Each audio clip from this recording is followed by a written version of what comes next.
presentation of Fox Sports. We are Baltimore. We are San Diego.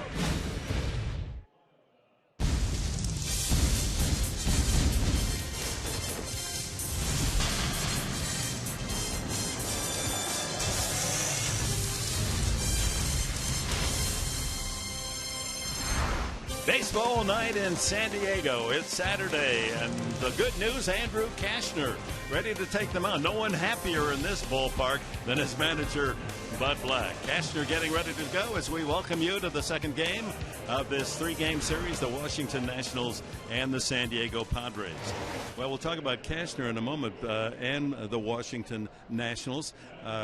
Without him, the Padres have gone 1-3, and without Cashner and Robbie Erlin, 1-5. Not good. Yeah, the strength of any ball club is going to be pitching and defense, and of course, starting pitching. And if you have those two guys in the lineup with a little bit of help to where they can make some mistakes, some offense, could be a different story. But that's not the case right now. But we've got a healthy Andrew Cashner now. And Cashner at home has gone 12 consecutive games. Get this, allowing 2 runs or less. I know, and you know what's a shame is the offense really needs to pick it up, and they know this. They know that Andrew Cashner, if he's on his game, if they get some 3 or 4 runs early, there's a chance he can go 5 or beyond and then improve that record.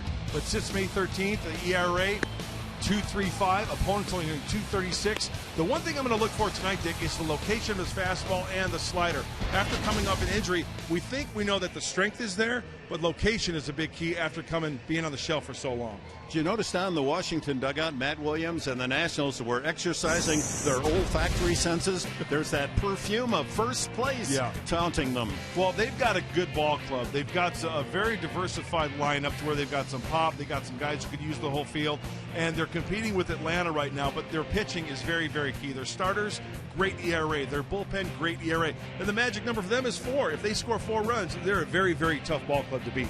So only 1 game behind Atlanta, and on the mound is a good feel-good story. Blake Trinan, he was rejected by University of Arkansas. He goes to South Dakota State. Yeah, that's a hotbed for pitchers, isn't it? And Oakland had him, and they traded him away.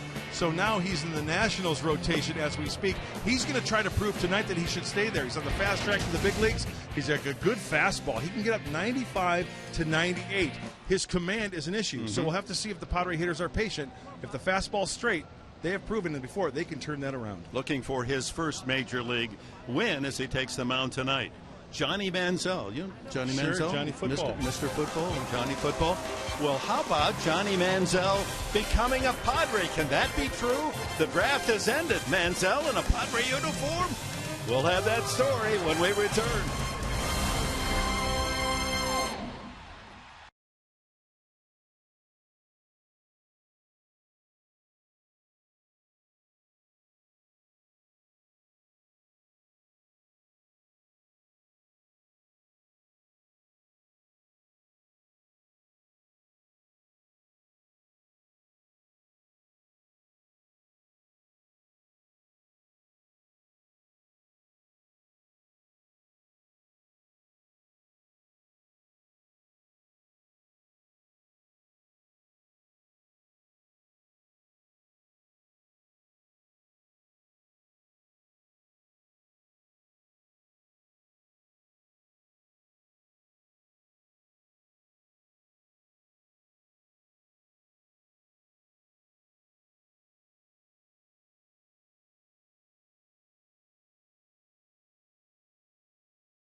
against the Nats about to get underway. Andrew Kashner getting the start. Well, it was day 3 of Major League Baseball draft, and usually not a ton of headlines, but the Padres certainly made some today. With the 28th round pick, they decided to take Johnny Manziel. Yeah, Johnny Football, the quarterback from Texas A&M, who was a first-round draft pick to the Cleveland Browns in the NFL draft just a couple weeks ago. Talked to General Manager Josh Burns on why they picked him. He said they actually have a previous relationship.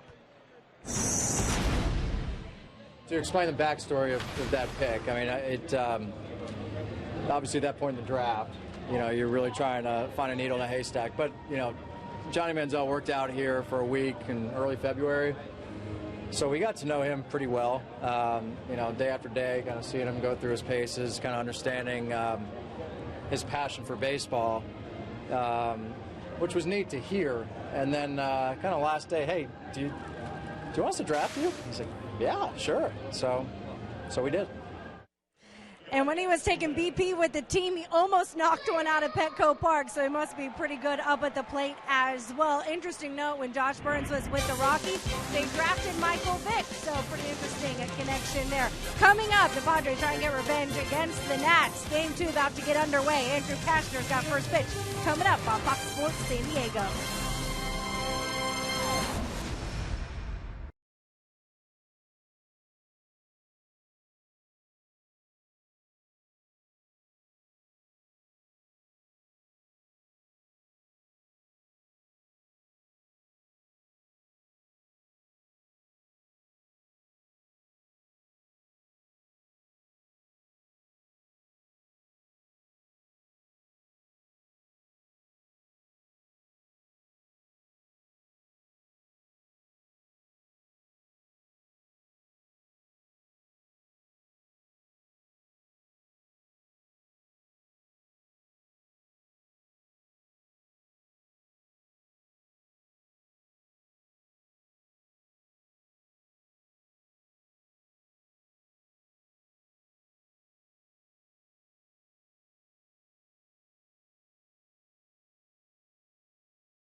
Beautiful pitch. High heat. That's it, strike 3. Little slide piece there. Hated the corner. Got him swinging on another fastball.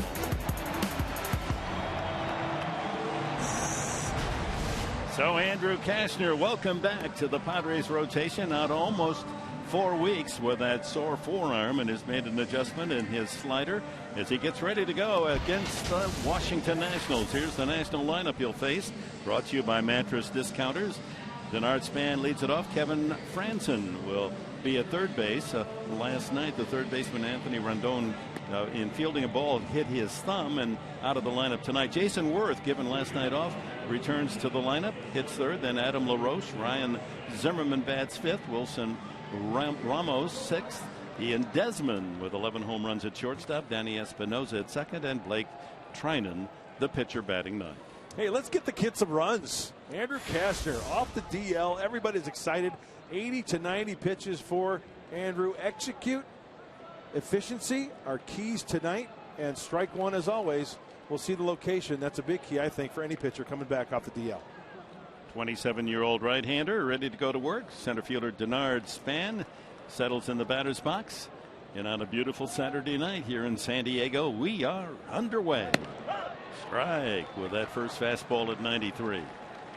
Span, last 16 games, has raised his average up to 278 by hitting 360 in the last 16. He pumps another fastball in there as plate umpire Paul Emmel calls it 0-2. Jordan Baker at first, Angel Campos at second, and Jerry Meals at third. We're going to watch closely to see just how many sliders Cashner throws tonight. High pop up back of short. Cabrera out. Smith comes in. Smith calls him off for the first down. And the rest of the Padre defense brought to you by the Aramco Group. Smith in left, Cameron Maben in center, Will Venable in right. Chase Headley, Everett Cabrera on the left side, Jace Peterson for Jed Jerko at second, Yonder Alonso the first baseman, Rene Rivera another start for the catcher who has done an outstanding job defensively, and Andrew Cashner on the mound. Kevin Franzen, the hitter. Dick, you mentioned the slider. Keep an eye on the slider tonight. Darren Balsley said before the game he's going to try to kind of not eliminate that, but not throw as many as you would think. So maybe fastball changeup heavy tonight. Franzen pumps one into right field as he goes the opposite direction. Now they insert him into the lineup, and he delivers immediately. Former Padre, spring training a year ago. That'll bring up Jason Worth.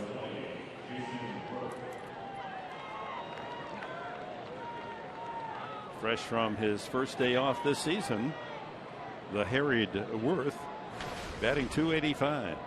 Just 5 home runs, well under expectations. Solid hitter, tough out.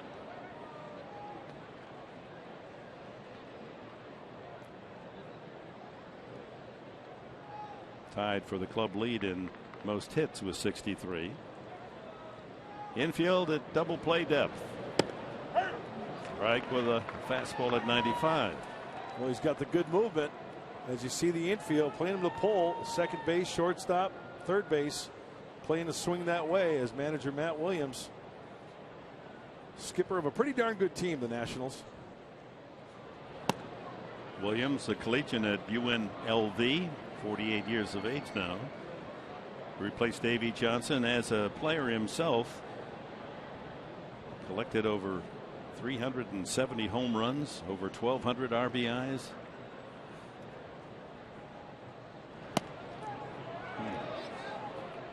.96, that's the fastest yet. 2-1. Wow. Short changed on that pitch. That's exactly where he wants to be. Right field, and it's slicing away from Venable into the corner, and right at the base of the wall, running all the way is Franzen. He's coming to the plate. No, he puts on the brakes after about 15 feet past third. A double for Worth, and the Nationals, who won last night 6-0, come out with their hitting close on this Saturday night. 2 at-bats where Kevin Franzen and Jason Worth just let the ball travel and take it the opposite way, not trying to pull the 90+ mile an hour two-seamer from Andrew Cashner. Franzen just kind of poked the ball that way in between first and second. Jason Worth right at the base of the wall. Easy swings and good results for these National hitters here in the first inning. Third base coach Bob Henley put up the brakes for Worth, so we have second and third. Washington with 1 out here in the top of the first, and Adam LaRoche the batter, leading the team with a .309 average, and he loves hitting at Petco. 37 games, 10 home runs here at Petco. Yeah, this kid's just a pest. I mean, let's just face it. He's a burr in the saddle. He's a pain in the. Yeah, you get the idea. In the saddle, right under that saddle. We're just over it. The throw to third, and they get him! They pick off Kevin Franzen. What a move by Rene Rivera.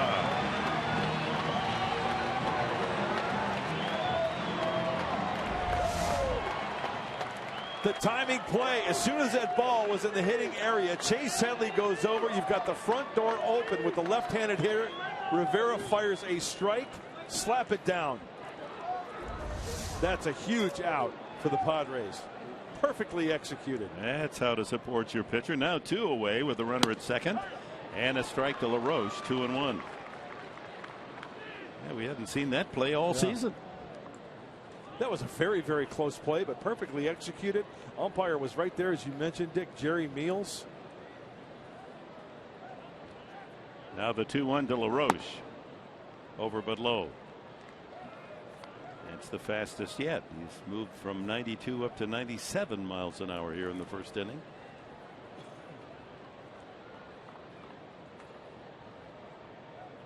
Got to be careful here. LaRoche looking for something he could pull deep. Worth, as you can see, leading from second. And he walked him. LaRoche walks more than any Nat. He's now aboard on his 28th base on balls. So first and second, 2 outs to left fielder Ryan Zimmerman.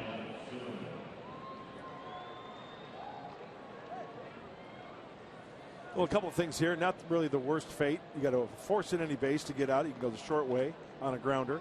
It's righty on righty. Well, Zimmerman's been swinging the bat well. It's an anniversary of sorts for Ryan Zimmerman on this date.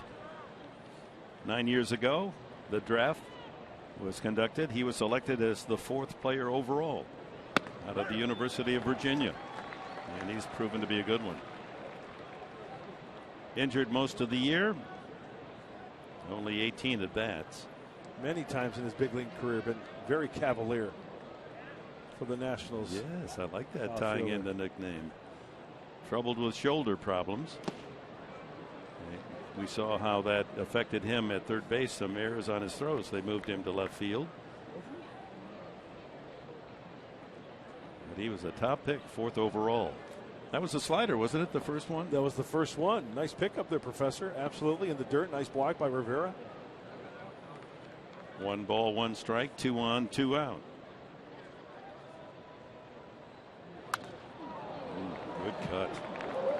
Well, the Nationals took the early lead last night. A walk to Span and the 2-run homer by Anthony Rendon.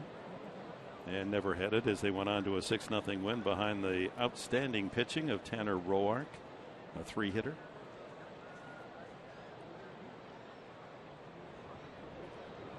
One and 2. Chop to second. Chase Peterson will take it to the bag himself for the out.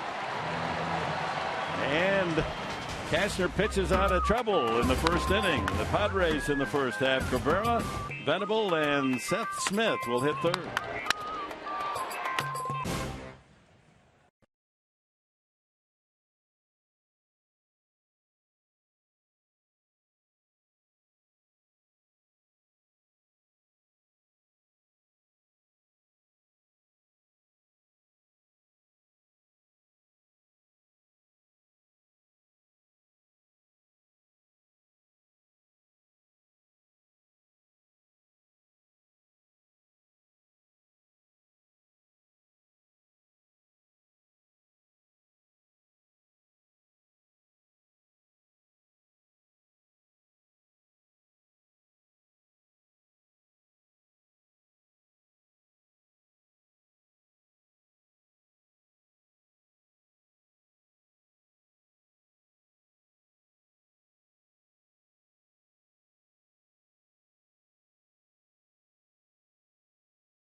Looking right arm.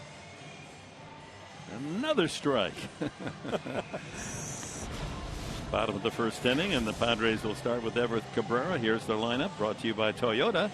Will Venable will hit second, then Seth Smith. Chase Headley in the cleanup spot. Yonder Alonso at first base. Cameron Maben will bat sixth. Jace Peterson up to the seventh spot. Rene Rivera hits eighth, and then Cashner the pitcher. Right-hander Blake Treinen. He's 26 years of age. Last Tuesday was his birthday. Yeah, and you know what? He's got a good arm, Dick, but recently trouble with command. Now, it's really odd because in the minor leagues, big-time strike thrower. Heavy with the fastball, throw a lot of fastballs, get up to about 94 to 96. His breaking ball is kind of a slurve, not real a power slurve, and also a changeup.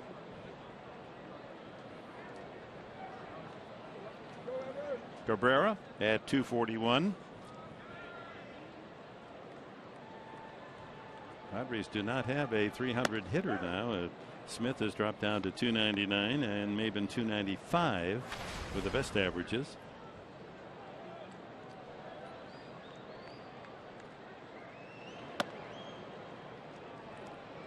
One ball and one strike. Treinen 6'5" and 216 from Osage City, Kansas. Talking about the feel-good stories as you look at his delivery. Yeah, high leg kick. And I'll tell you what, we've got a couple pitchers tonight that are easy with their delivery and the ball jumps. Easy gas. Cashner, Treinen. Mid to upper 90s. 3-1. Treinen tried to walk on at the University of Arkansas, and they said, we just don't have a place for you. So he migrated up to South Dakota State. Picked in the 7th round by Oakland in 2011. Here 3 years later, looking for his first major league win. The bottom line is getting innings, right? It doesn't matter if it's a Pac-10 school, an SEC school. There's plenty of junior colleges, NAIA schools that will take you, and you got to get your work in, get your innings. He even said, I'll pitch anywhere. Independent league, take a look at my right arm. 3-2 now to Cabrera.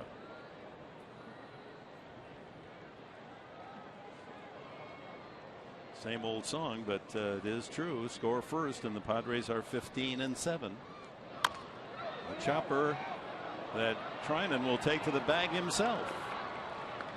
Well, his action off the mound, perfect line to first base, so one away. The Nationals defense brought to you by Honda. Zimmerman, Span, and Worth in the outfield, left to right. Up the middle, it's Desmond and Espinoza. At the corners, Franson and LaRoche. Ramos behind the plate for Treinen. Will Venable steps up. Rendon on his birthday, Anthony Rendon last night hit his 9th home run of the season, and then injured hand or thumb, finger, fielding a ground ball. Apparently not serious, but enough to take him out of the lineup. He kept flexing it during the course of the game last night. And you know what? I'm not getting, just a disclaimer, I'm not getting on Anthony Rendon. But every time I hear like an injury guy take it, somewhere Cal Ripken is laughing. You know what I'm saying? Ground ball Venable to first, and another unassisted putout, 2 away. And that's nothing against Anthony Rendon. No, nice player, good kid. It's a great point. It's just that, you know, these guys come with injuries, and hey, everybody gets injuries. Yeah, you think your point obviously is Cal Ripken during the course of how many did he finally wind up with? The record was 2,130. He went far beyond that. Beyond you think there weren't days where he had a pulled muscle or a sore finger or the a flu headache or something? or whatever?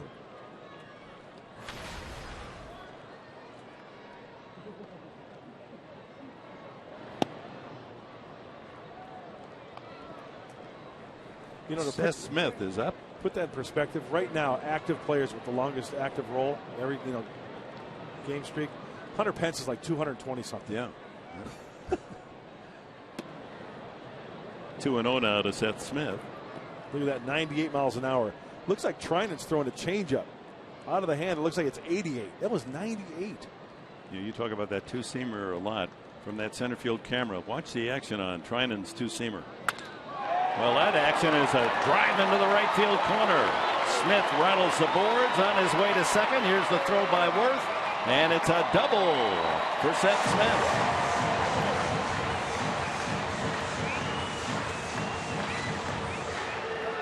Padres with a man in scoring position here in the first inning. Yeah, that's turning around that fastball. And I'll tell you what, big league hitters, the harder you throw it, the straighter it is, the more they like it. Perfect timing with the foot being right down and throwing the head of that shillelagh, getting out in front of it, rolling those hands. That's a picture perfect swing from Seth Smith. So Trinan baptized. He had not given up an extra base hit until that swing by Seth Smith. And his limited opportunity as a big leaguer. It's just his third start. He moved into the rotation with the injury to Gio Gonzalez. Chase Headley under the Mendoza line at 192. 2-0. Changeup. Yep.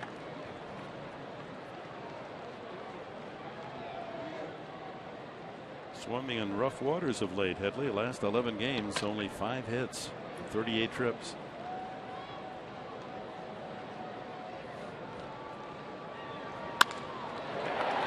Second baseman Espinosa playing deep on the outfield grass, and he denies a well hit ball off the bat of Headley. Padres leave Smith at second after one no score. It'll be Ramos and Ian Desmond and Danny Espinosa in the top of the second for Washington.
Second no score. Rene Rivera, usually a regular when Andrew Cashner's out there on the mound, but he's become a regular the last week. He's caught 7 out of the last 8 games, and the pitchers cannot sing his praises enough. So I asked Buddy Black, what do they like about him? What makes him so efficient? Wilson Ramos grounds out to Headley. Continue, Chris. Yeah, and he said, not only does he do scouting reports and knows the hitters so well that he's up against, but he knows his pitchers so well. He knows their strengths. He knows their weaknesses. And that's exactly what Jason Lane said when he was here. He's like, I felt like I have been catching with him for a decade. He knew me so well. He knew how to call the game. And that's what makes Rene so good behind the plate. Which, Mark had a question. Were there guys with you that caught you that you just clicked with immediately, like Jason kind of alluded to with Rene? Absolutely, Chris. And Bob Brenly, Mark Parent come to mind. And there's nothing like having a catcher relationship to where you don't have to think. You guys are on the same page. Might be 1 or 2 times, 3 times where you shake. But that all goes along with the confidence a pitcher has on the mound when you know somebody behind the plate is working along with you. And it's not just that game. It's in between starts. We see that a lot on the bench as well. Ian Desmond, 11 home runs to lead the Nationals. Shortstop to hit that many home runs, that's a bonus indeed. Second most home runs by a National League shortstop. Tulowitzki has 16.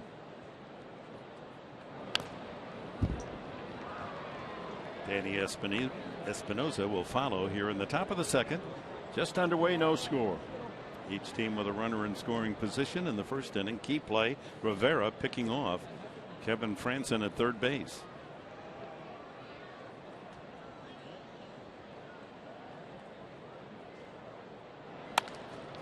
High breaking ball, but it's grounded directly at Chase Peterson. 2 away. Might have been a change. It was up into the letters. Espinosa, the second baseman. The Washington Nationals can boast of middle infielders that have hit more home runs than any major league team of middle infielders. You got Desmond hitting 11 and Espinosa 6. It's a nice little 1-2 punch, isn't it? Middle of the infield. Down the bottom of your order. Tulowitzki and Arenado, but Arenado doesn't count as a third baseman. Tulo alone is in second place. Now, one thing's for sure, these national hitters, they keep track of what pitches are being thrown, right? Not a lot of sliders. I think we've only seen 1, maybe 2. So they're going to go up to the plate, probably looking for that number 1 early, or the changeup, and it's up to Andrew Cashner to locate that fastball. We know he can change speeds with it as well. That's a beauty. 0-2. 94 on the inside corner. Hey, Dad. Father's Day coming up, isn't it? Is that a week from tomorrow? Yep. 14th, right? 15th. It would be the 15th, right? Yeah. We'll be in New York.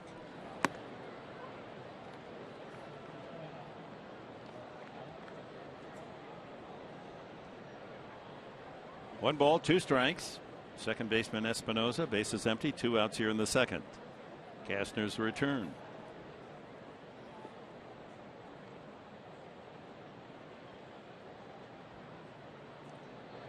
Ground ball off a changeup. Cabrera across. It's a 1-2-3 inning, all on ground outs for Cashner. Quick and effective. Bottom of the second. We'll see Cameron Maben, no score.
A view from the first base side as we take a look at the keys to the game, brought to you by Honda dealers of San Diego County. Well, the keys tonight, Dick, better at hitting fastball early in the count. We didn't see that off of Tanner Roark last night offensively for the Padres. If you see the heater early, get on it. Lay off the high fastball late. Remember, there was a few times where strikeouts, particularly Everett Cabrera, up in the count, 2 strikes up around the shoulder, swinging and a miss. Not what Everett Cabrera and the rest of the Padres need to do tonight. And the rallying cry should be, let's get some runs for Andrew Cashner. The run support is the second worst of any pitcher in baseball. Here's a man that has a great ERA, has been tough at home, 12 straight, allowing 2 runs or less. and his record is 4-5. You know, the offense needs to get going, and they know that. Alonso leading it off, 2-0 to the Padre first baseman.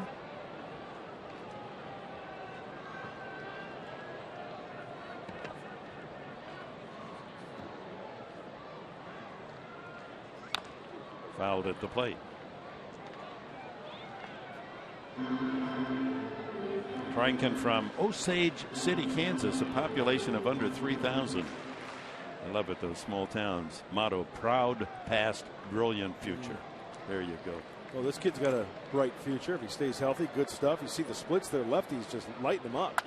Ground ball, left side, and that gets under the glove of the diving Espinosa. And Alonso has a base hit. Padres have their second hit. Leadoff man on for Cameron Maben. Well, I'm pretty sure that was a fastball. Oh, high changeup. Out of the hand, a high changeup. Oh, it looked like a very makeable play also for Danny Espinosa. Yeah, luckily for Yonder Alonso, it gets by him for the base knock. Gets enough top hand on top of that, not airmailing that, hitting it on the ground. Maben checks in at 295. Second best to Seth Smith's 299 average. Hitting 290 against right-handed pitching. 95 backs him off. Yeah, this kid wants to catch. Go Padres! I'm getting in TV. Could you record us? Andy, you're recording it.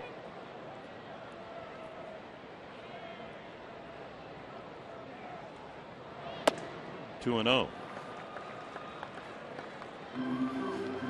Now, if you could guarantee me, and I came back to my next life, that there'd be no foul tips, I'd love to catch. Yeah. Just if no foul tips now, but let me catch. You know, you see the whole game, you call the game, you're really running the show. Yeah. Taking charge.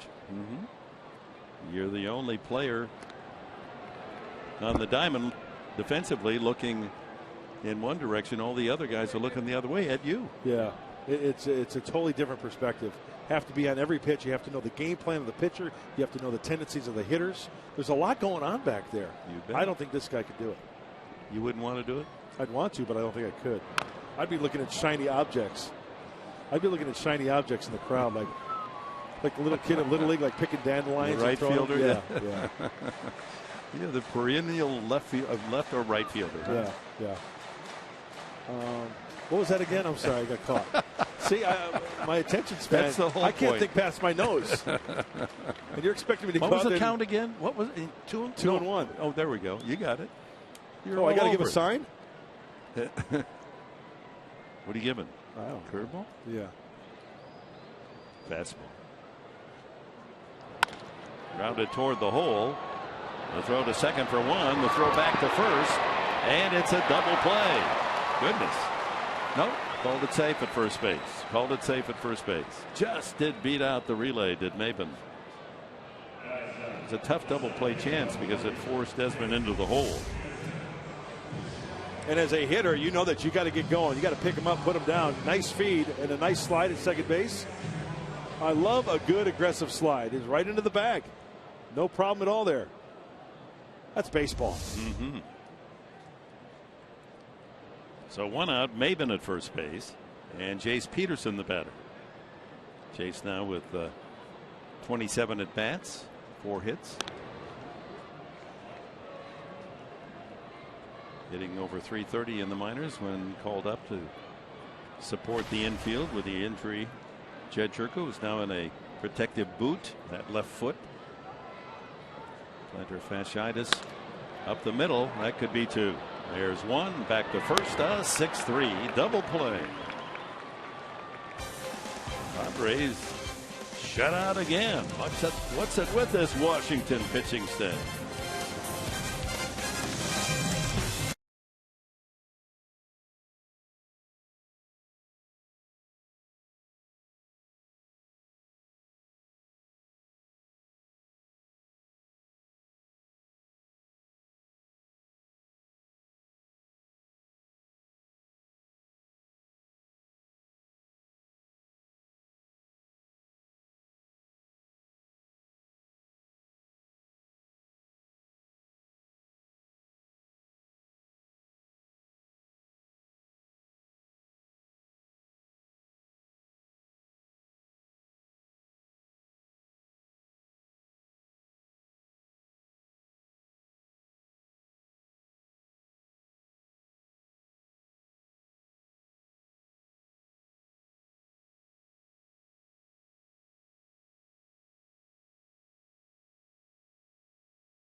Stuff will be tops tonight. It's no score going to the third. Our cold hard fact brought to you by Frost Brewed Coors Light. How about the draft involving Reggie Jackson? First pick in the 66 MLB draft wasn't Jackson, it was the Mets, and they took a catcher, Steve Chilcott, who never made it to the big leagues. The Athletics pick second, and they get Reggie Jackson all the way to the Hall of Fame. The fate of the draft, it's incredible. There's story after story just like that one. What was the one story where somebody said they didn't want to take Johnny Bench in the draft because the guy couldn't hit? The Angels had a chance to pick him. Can't hit. Well, he hits the ball too high. Oh, too high. I gotcha. That's a real scout. The draft completed today. The first 10 rounds went the last 2 days, and 30 more rounds, one after another today. Trinan, 1 for 5 as a hitter. And a gimmick selection by the Padres, as admitted by Josh Burns, but it made headlines throughout television. No matter what sports channel you might have tuned in, Johnny Manziel drafted by the Padres. 1-2 to Trinan. Swing and a miss. That's the first strikeout for Cashner. Manziel selected in the 28th round, the 837th overall pick. Let's look at just the 11 through 20 picks. There's going to be a gem in that group. It's a young lad from UC Santa Barbara, third baseman Joseph Epperson, and University of San Diego down there, the 18th pick, Maxwell McNabb. Left-handed pitcher, Maxwell McNabb. Remember Very nice. that name. Yeah. Good to have a Torero signed up. Yeah, I'm sure Rich Hill is smiling ear to ear along with the rest of the Torero baseball program. Ground ball. Alonso out to backhand it and race to the bag for the putout. Cashner throwing a lot of ground ball outs. That's the 6th already. But that's good because that means good movement on the two-seam fastball, and he's keeping it down on the zone. Oh, look at the Puma. Yonder Alonso moving to his right. The race is on. Like a cat. Speaking of the race, the Belmont Stakes run today, the chance for the Triple Crown. And California Chrome finished in a dead heat for 4th, sadly. Tonalist was the winner. Jockey from the Del Mar Colony, Joel Rosario, aboard the winner. Commissioner was 2nd, medal count 3rd, and the 2nd favorite, Wicked Strong, came in a dead heat 4th with California Chrome. Ran a good race. It looked like he's about 4 lengths back. Swing and a miss, 0-2. But no Triple Crown again this year. You know, I know nothing about horse racing, but looking at that race, I thought he was just hovering in that one slot, and then he was going to turn it on, but it just never happened. Didn't have that extra gear down the stretch where the winning horse is able to click in.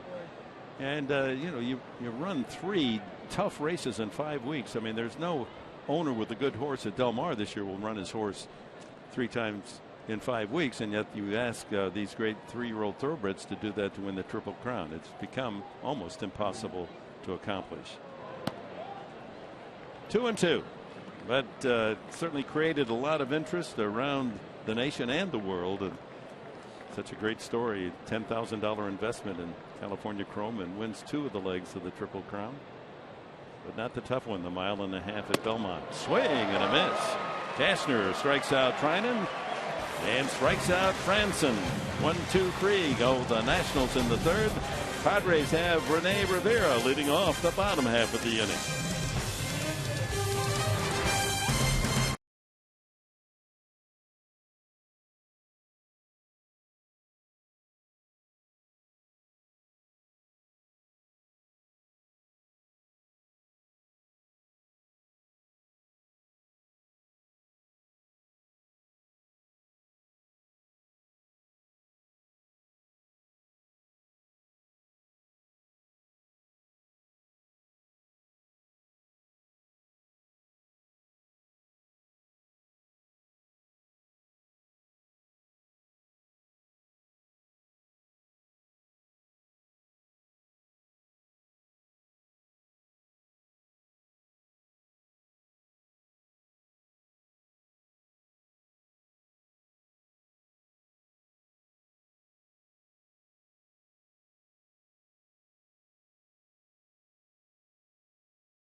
the bottom of the third. Time for you to tweet your photo using hashtag SDFanPhoto. A chance to have it shown in an upcoming telecast brought to you by AT&T.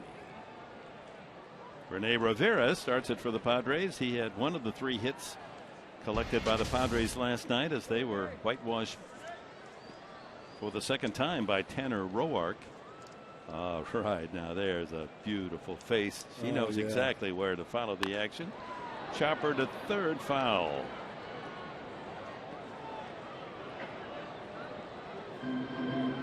Well, big day in sports. Earlier this morning in Paris, Maria Sharapova, ladies champion of the French Open, the second time she's won that title. And what makes that interesting, here's a very talented player. When she first came to Roland Garros, I was doing the French Open at the time, and she just slipped and slided, and she couldn't play at all, and described herself as a cow on ice. And here she now has won the French Open twice. Now that's getting your game together. That's on clay, correct? Correct. And she had to make the adjustment? Yeah.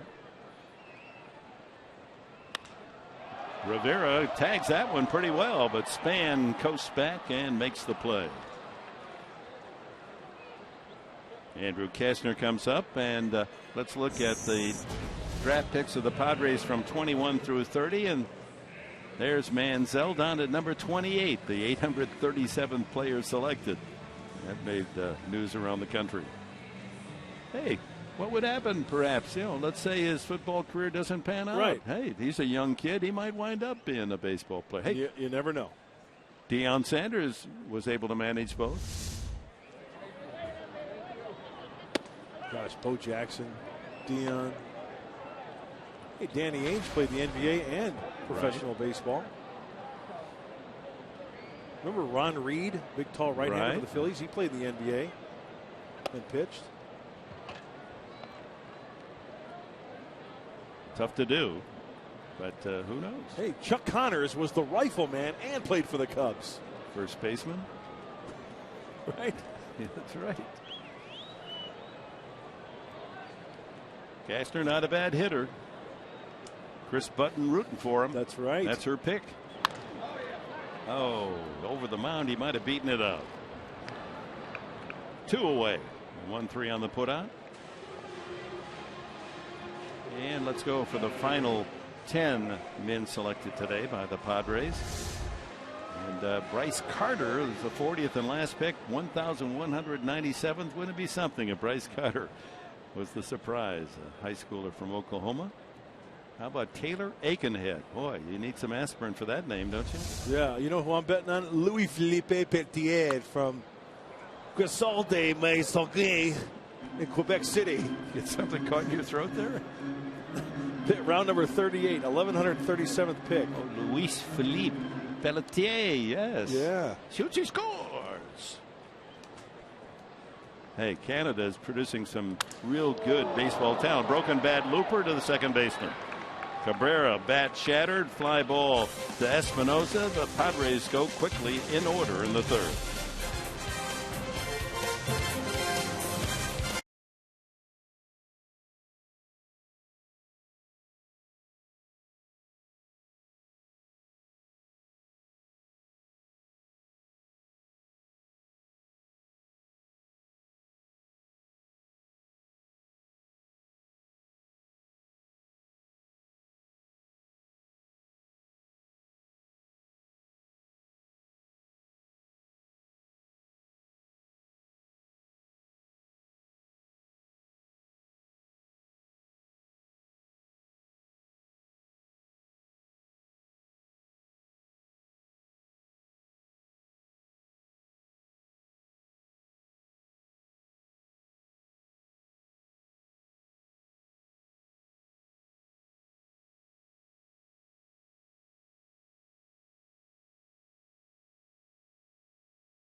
healthy Andrew Cashner. Let's go inside the toolbox, check out the arsenal, the 4-seam fastball, the 2-seam fastball. It's got the action to it, down and into lefties, very effective. There's the slider grip.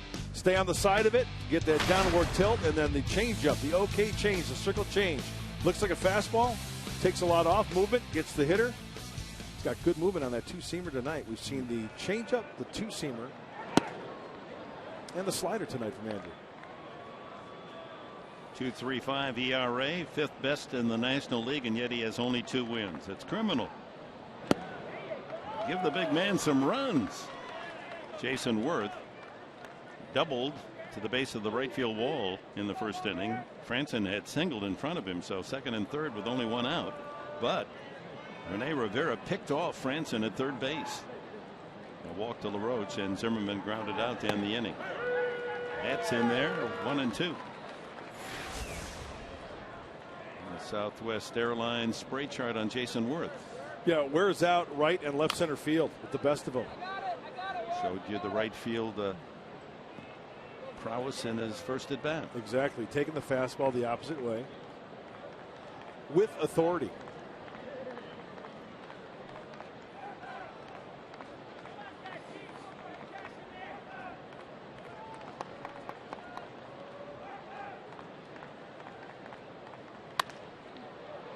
Punches that one foul down the right field side. And every announcer in baseball likes to see that. The men that get the ball and throw it. Don't waste time. Cashner in between pitches, less than 20 seconds. I like it. Work quickly. Get Fans that like rhythm. it too. Yes. Now Worth is the one who's stalling here out of the batter's box and doing a thought walk, and finally settles in, making Cashner wait. 1-2. Weak ground ball to short. Cabrera fires across for the out. Another ground ball out. That's 8 in a row retired by Cashner since the walk to LaRoche in the first inning. And that was a slider, Dick.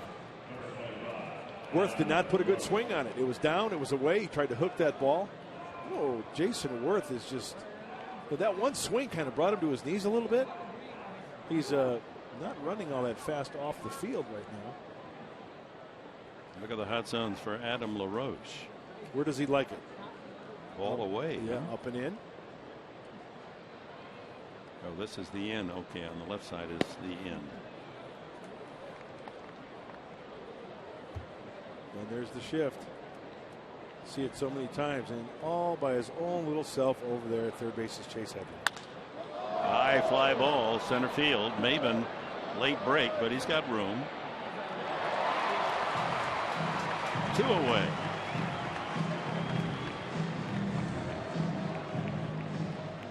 That brings up Ryan Zimmerman with the bases empty and 2 outs. So the second time around for Andrew Cashner. Andrew Cashner, that's who's pitching tonight. More sliders, and so take a look at Jason Worth on the bench. And way out in front on that ground ball, maybe just twisted that wrist a little bit. Yeah, we were talking about Cal Ripken. 2,632 consecutive games played over 16 years. Didn't miss the call once.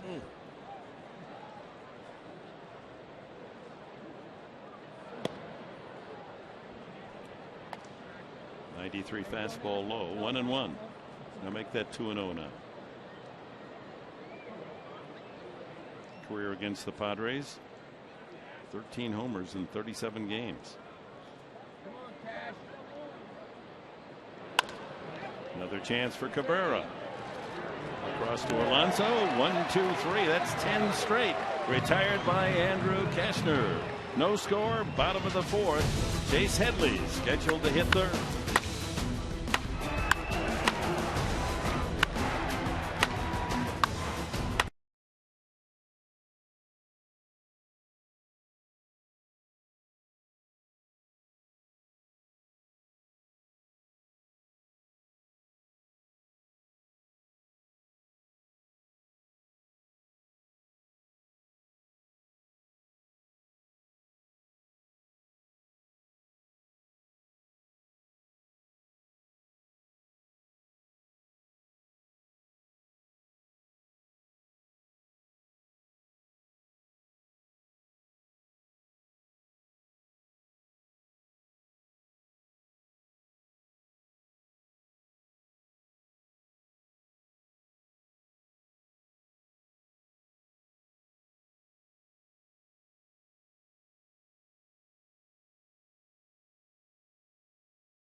Sports San Diego presents Padres Baseball by GMC. See why incredible thinking is everywhere. Visit your local GMC dealer today. By Petco, the power of together. By your San Diego Lexus dealer. And by Southwest Airlines. You can find Southwest Airlines fares online only at southwest.com. Chase Headley will hit third here in the bottom of the fourth inning. Will Venable will start things against Blake Trinan. Ground ball at the first baseman LaRoche, an easy play for him, and there's one away. Both times up, Venable hitting the ball to LaRoche at first. Hey, Mark Sweeney, how you doing tonight? Great. How's the weather down there? Oh, the weather's outstanding, yeah. Not too sunny? I mean, how can you not love being in San Diego on nights like this? You look very sharp tonight. Thank you very much. I love the tie. Thank you. Your pocket square is kind of hidden down in the pocket. You know what? I don't know where it went, but I think it exited the building tonight. What kind of bet do we have to have you wear a pocket square? Mark Grant has to beat me in a sprint. Oh, thanks a lot. I tell you what. You mean the Fox Sports San Diego version of California Chrome? Yeah, exactly chromed right. up. I'll tell you what, if I shave my head, will you wear a pocket square? What do you mean shave your head? Darn it, I thought I'd get it by you. Come on. Hey, Andrew looks pretty impressive, huh? He does. I love the two-seamer. I mean, you knew he was going to be aggressive with it tonight. He looks very aggressive. He's gotten away with a couple sliders, one backed up on him, but he looks very comfortable, and he looks like he's locked in early this game. Seth Smith doubled his first time, and he singles this time. 2 for 2 for Smith. Well, the Padres with a one-out single from Smith, their third hit tonight. That'll bring up Chase Headley. Correct me if I'm wrong, Mark Sweeney, but you had Seth Smith and picked the stick, didn't you? I did. You know, when he gets under 300, you know things are going to happen. I mean, he's very comfortable. 326 coming in, but that's a nice swing. Good lower half, working through the baseball, and that barrel gets through. Even off the end of the bat, that length of the barrel getting through the baseball is going to help him on that pull side. It looked like a changeup. He stayed back just enough and pulled that changeup nicely. Maybe Headley can copy that swing here and get something brewing in the bottom of the fourth.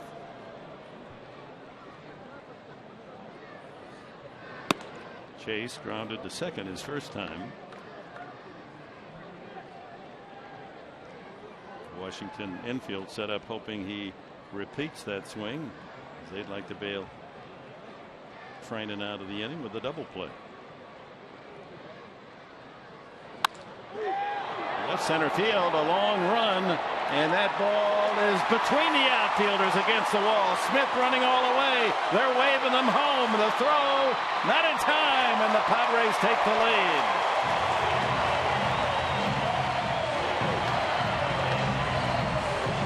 Chase Headley knocks in his 20th run of the season.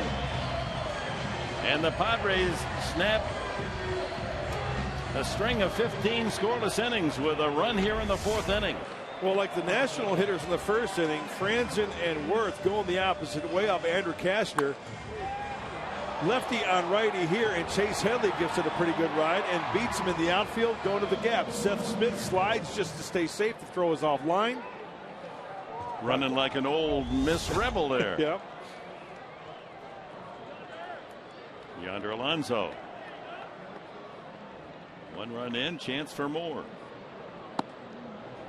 You know, guys, good read on Seth Smith right there, especially coming from first base into that left center gap. He put his head down and kept on running, but you have to have that proper read. You look at that left fielder, see he's not getting it. It's going away from that center fielder from the left-handed bat. A single by Smith with one out, and Headley brings him home on the double. Ground ball at second. Espinosa over to LaRoche for the second out, with Headley moving to third. That'll bring up Cameron Maben. Maben safe on a fielder's choice, his first at bat.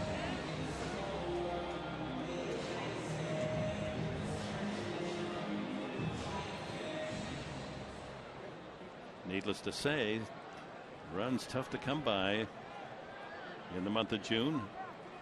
One run here in the fourth, a chance for two. Headley just 90 feet away.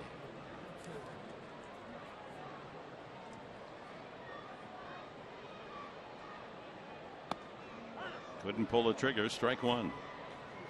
Slider.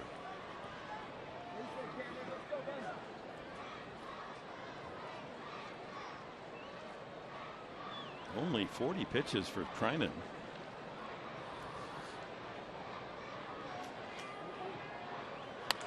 Lined into the left field corner. Fair ball. Headley walks home with a second run, and Maben cruises into second with a double. 2-0 Padres.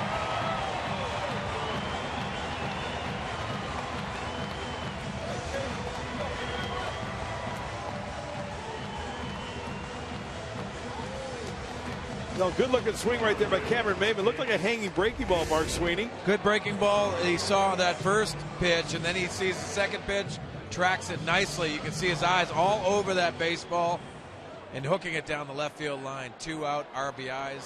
Those are killers. So Maben at second for Jace Peterson. Peterson grounded into a double play his first time. So single Smith, RBI double Headley, RBI double Maben, and the Padres jump out 2-0 here in the fourth.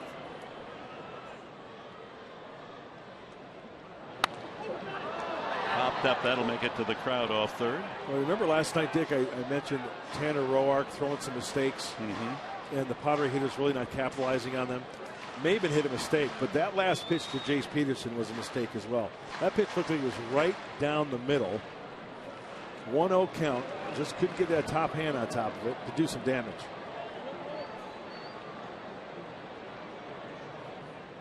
Peterson looking for his first major league RBI and won't get it on that play. LaRoche, who's a Gold Glove performer at first base, denies Peterson the RBI, and the Padres a third run. But the Padres get two. A pair of doubles. Headley and Maben doing the damage.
Two runs on 5 hits. The Nationals no runs and 2 hits against Andrew Kastner, who gave up a single and a double in the first inning but pitched out of it, helped by a pickoff of the man at third, Franson, on a throw by Rivera. Since then, Kastner with 10 straight outs and now has the lead. Wilson Ramos will lead it off in the top of the 5th inning. 2-0 San Diego.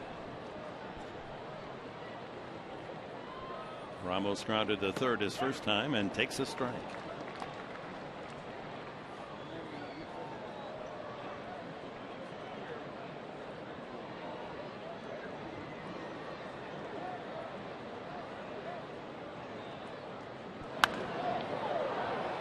You know, 2 pitches, even though he's ahead 0-2, not where he wanted to throw him. Rivera set down and away.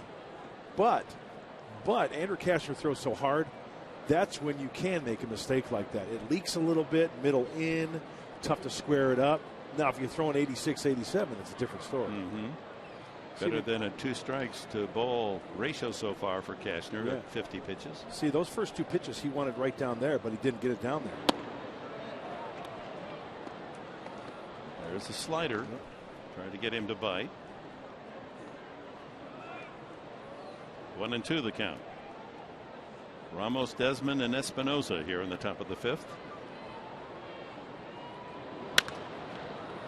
Chase Peterson, a nice big hop for him, and there's one away. Another ground out. Time for the Sequan Casino Daycation stat of the game. And here we go. National League leaders, most strikeouts by pitchers. Steven Strasburg, who won't pitch in this series, the former San Diego State star for the Nationals. He'll pitch in the next game up in San Francisco. Cueto, Bumgarner, Wainwright, Kennedy is 5th, and Tyson Ross 7th. And if Cashner hadn't missed 4 starts because of the injury, he'd be on that list as well. Well, you talked about 3 starters: Cashner, Kennedy, Ross. That's good stuff right there. This is the 9th ground ball, and Peterson busy. 9 outs on ground outs for Cashner. 12 in a row retired. Hey, remember one of my little nuggets on the scouting report for Andrew Cashner? One of them was efficiency. Right? Well, he's getting quick outs here. Nicely done, Andrew. Good movement on that 2-seam fastball.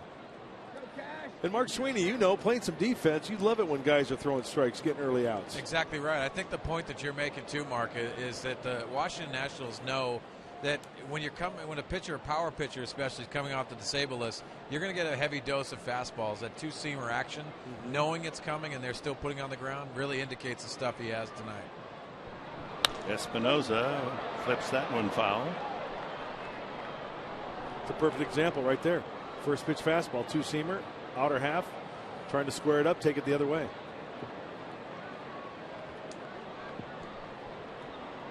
Switch hitting Espinosa, grounded to short his first time.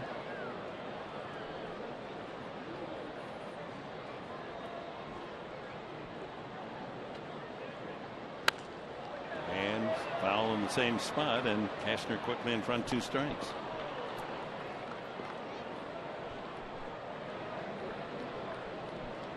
Well, it begs the point, you know, if you don't throw the slider at all, can you get by on a fastball? Sure you can. And a changeup? I think so, absolutely. I've always been a firm believer.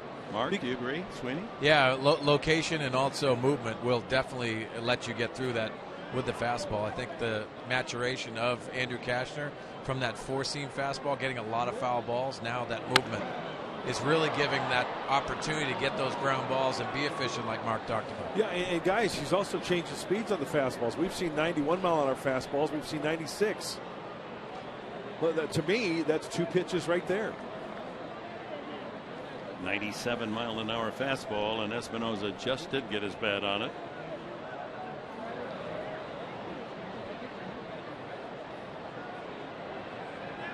Waste a pitch here, maybe? Inside up. Struck him out. The 3rd for Cashner. He's on a roll. 13 straight outs. Andrew Cashner, and the Padres lead it 2-0.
That means an awful lot. I mean, he really, of all the people I've run across in the game, I think the competitiveness, the determination, I think is infectious with Matty, and he learned a lot about the other parts of the game, how personnel decisions are made, and so I think he enters his job with a lot of knowledge as a player, and in the last few years doing front office and coaching work. Of course, Josh Burns knew of Matt Williams when he was with the D-backs, when Burns was the general manager over in Phoenix. Number 5 home run hitter among third basemen all time. Yeah. Now that's a nice list. You want to get some guess at who the other 4 might be? Oh, gosh. Third baseman. Mike Schmidt? He has the most as a third baseman, 509. Rivera leading it off here. Bottom of the 5th. High strike. I'm drawing a blank, but Schmidt is the first guy that comes to mind. Well, the man at second is San Diego. He has passed, but left-handed hitting third baseman. Greg Nettles? Well, he's on the list too. There are 2. Eddie Matthews and Craig Nettles. Got it. And the other is Chipper Jones. There you go. From the left side. Yeah, Matty was always intense. And the right side, of course, is a switch hitter. So Matt Williams 5th behind Schmidt, Matthews, Chipper, and Nettles. Heavy company. 1 and 2 is in there. Strike 3. For Trinan, his first strikeout of the night. That's a good pitch right there from Trinan. A 2-seam fastball away to the righty. And did you notice, Rene Rivera, he didn't really like it at first. I thought it was a good pitch, but he's going to want that pitch for Andrew Kastner, so he really can't bark a lot at Paul Emmel behind home plate. No, catchers are restricted that way, aren't they? Yeah. Kastner bounced to the mound his first time. Pushes the bunt, but he doesn't get it by Trinan. And there's 2 away. Boy, he can scoot. He sure can. If that gets by Trinan, that's an easy base hit on the push bunt.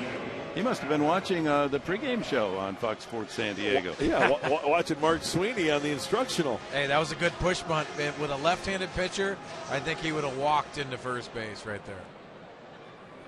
By the way, great bat control, Mark. I was watching the instructional. You were right on. Yeah, I wasn't a switch hitter. From the right side, it was a little difficult today. I didn't feel very comfortable on that right side of the batter's box. Remember last year, Kastner had 4 bunt singles. So 2 outs here in the 5th. The Padres leading 2-0, and Everett Cabrera 0 for 2 tonight. Bounces it over the head of Trinan, but right there Espinosa in a close play, but Cabrera's out. 1, 2, 3, the Padres story. 5 complete. San Diego 2, Washington 0.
San Diego presents Padres baseball by Sequan Casino. Real friendly, real close. By Jack in the Box. Head to Jack in the Box and try the new Jack's Blazin' Chicken Sandwich. And by the Arumco Group. Purchase, refinance, reverse. Visit us at arumco.biz.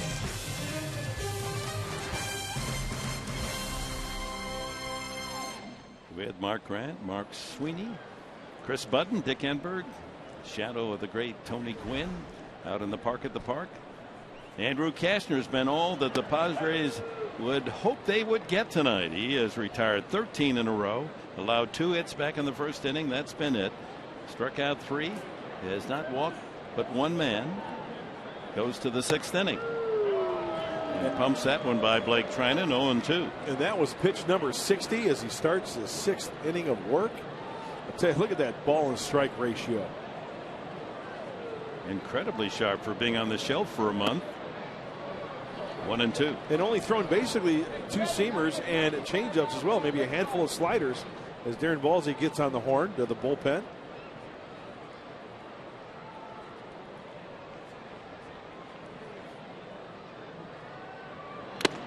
Foul tip, strike 3. That's the 4th punch out for Kashner. Went to the slider against the opposing pitcher. And he placed it well. Top of the order, Denard Span. Flied out, grounded out. The only 2 hits in the first inning with 1 out. Kevin Franson single to right. Jason Worth doubled to right. Runners at 2nd and 3rd with LaRoche up.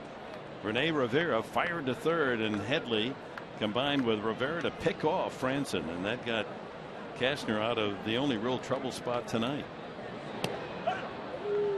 Starts Span with a 92-mile-an-hour fastball.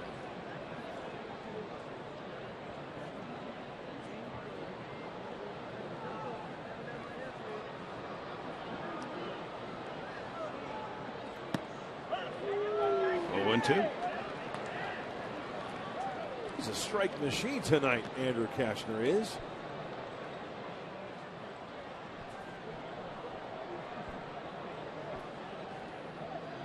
So it's not always the pitcher that slows down the pace of the game. Hitters do their share as well. Kashner has been ready to work several times, and the Washington batters strolling around outside the batter's box. That looked like a slider. You know, Dick, usually you'll see that. That's the game within the game. The pitchers will try. I mean, the hitters will try to stay out of the batter's box as much as possible, just to try to disrupt that rhythm that Andrew Kashner looks like he's in right now. It is surprising that he has been so sharp tonight after the long delay.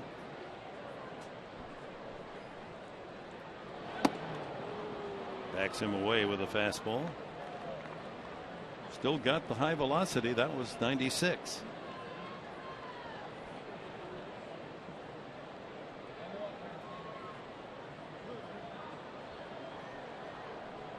Well, he's doing his best to slow it down, isn't he, Span?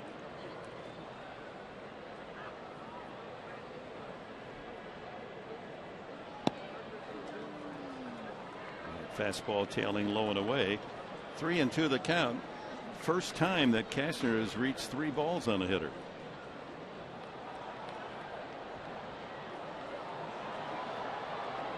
One out here in the 6th inning. 2-0 San Diego. Kashner has been brilliant since that first inning. 14 straight retired. Well, tomorrow the final game of the homestand and this 3-game series. 12:30 for our TV time here on Fox Sports San Diego. Hope you'll join us. Eric Stoltz back from bereavement. 2-6 on the mound against the tough right-hander Jordan Zimmerman for the Nationals. 4-2.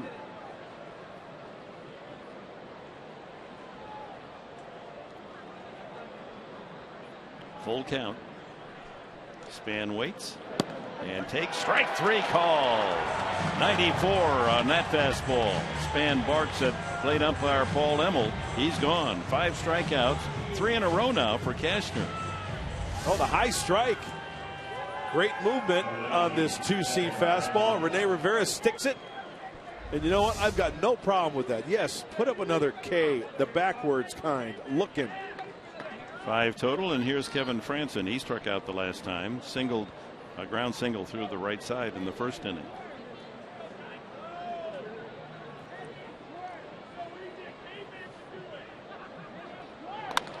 And another ground ball.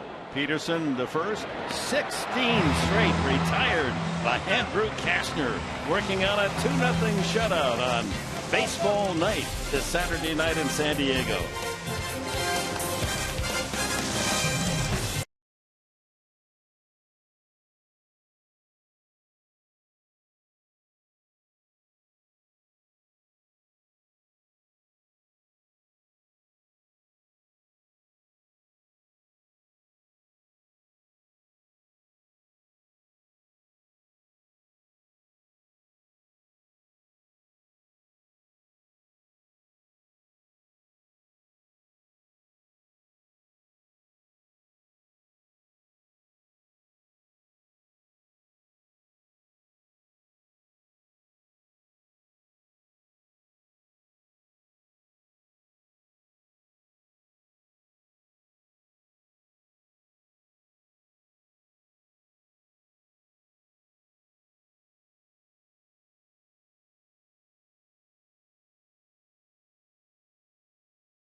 As promised earlier, we have the AT fan photo of the game. Tweet your photo to hashtag SD fan photo. A chance to be shown in an upcoming telecast brought to you by AT&T.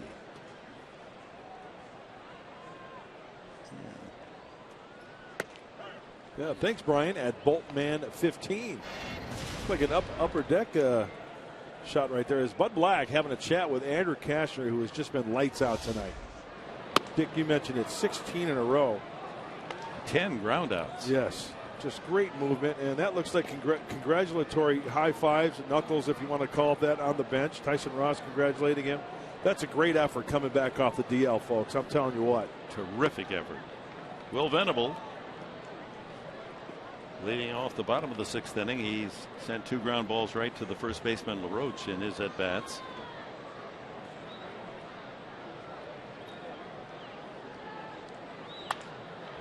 Saw a fly ball in the center. Span sprints in and makes the catch. Well, let's look a little deeper into Andrew Kashner and what he had working tonight. Remember we mentioned the changeup. More changeups tonight probably than sliders. Well, here's a changeup out in front, easy ground ball. The slider. First time around, not so many. Second time around, yeah, he broke it out and he got some strikeouts and he got a grounder off the bat of Jason Worth. Very nice working down the zone. The two-seamer, anywhere from 93 to 96. Yeah. Got him looking. All around great night in the big leagues. 70 pitches for Kashner. Could not have been more ideal. It only had to go 70. Shutout ball. 16 straight retired. 2 hits back in the first inning. That was it. A walk in the first inning and no base runners after the walk to LaRoche with 2 outs in the first. What an outing. Welcome back, Andrew Kashner. Nick Vincent is tuning up in the Padres bullpen, and this is Seth Smith, 2 for 2. Vincent, the 7th inning specialist, and then it's all set up for Benoit on Street tonight. Smith a double to right and a single to right. Scored one of the 2 runs in the 4th inning. Came home on Headley's double.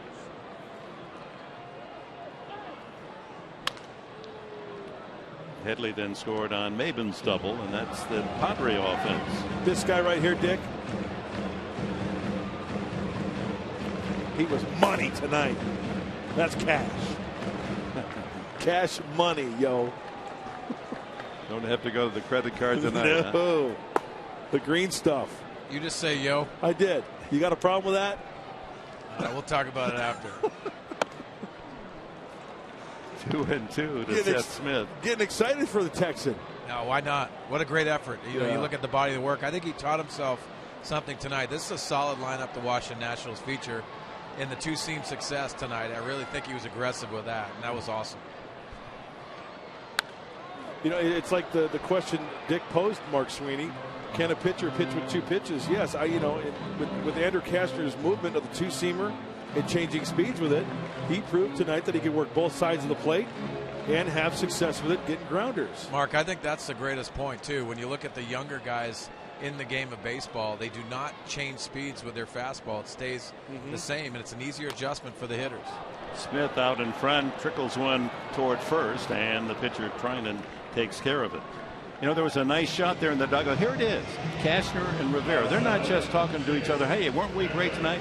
They're going through the process tonight for the next game. I mean, there's already that going on between pitcher and catcher. That goes all the way to the very first few days of spring training when catchers and pitchers are first there, and each catcher has so many tosses, more and more each day, and after they complete the warm-up with that pitcher, they go meet each other, talk about what was good, what wasn't. Yeah, going what over do you the like? notes, Yeah, it's that's why they love to work to Rene Rivera. His job never ends. But Cashner, he can stand tall and proud, the Texan tonight. What a job.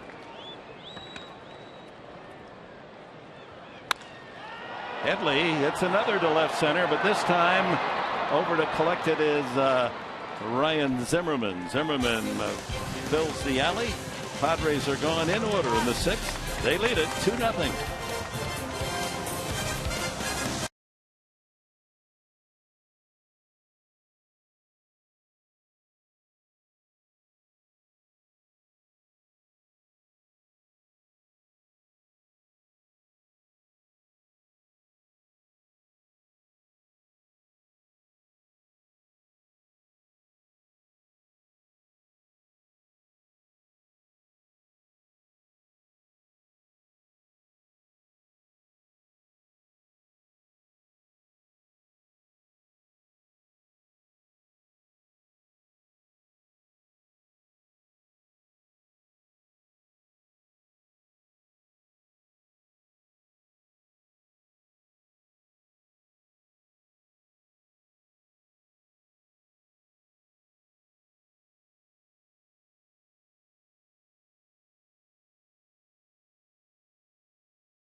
The game summary is brought to you by Nissan.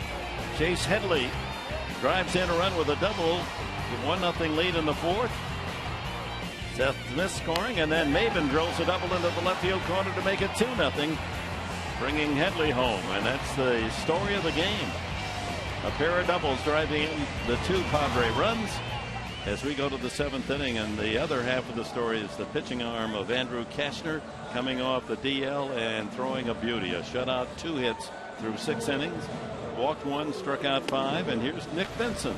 And you really like the way this blueprint is playing out for the Padres. 2-0 lead, 7th inning, and this pitching change is brought to you by Drew Ford. So enter Nick Vincent. Last time out for Nick was on the 4th against the Pittsburgh Pirates. That was on Wednesday. He struck out 2 buccos. He's well rested. Posting hitters batting less than 200 against Nick Vincent, who will face Worth, LaRoche, and Zimmerman. 3 tough hitters here in the top of the 7th. Worth had one of the 2 hits off Andrew Cashner, a double in the first inning to right field. Starts him with a strike.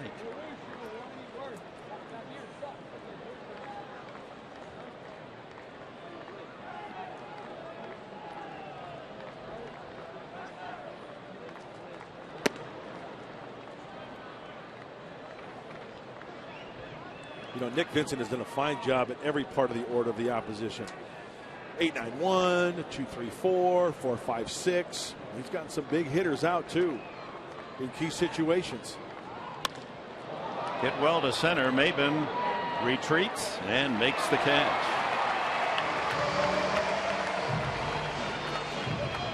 Worth was out in front of that one a little bit.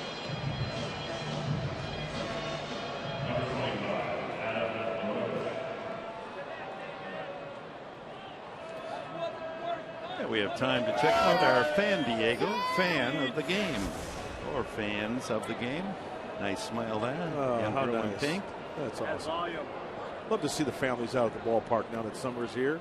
School's getting out, right? Great way. Entertainment value. Come out and root for the Padres. See some good baseball action.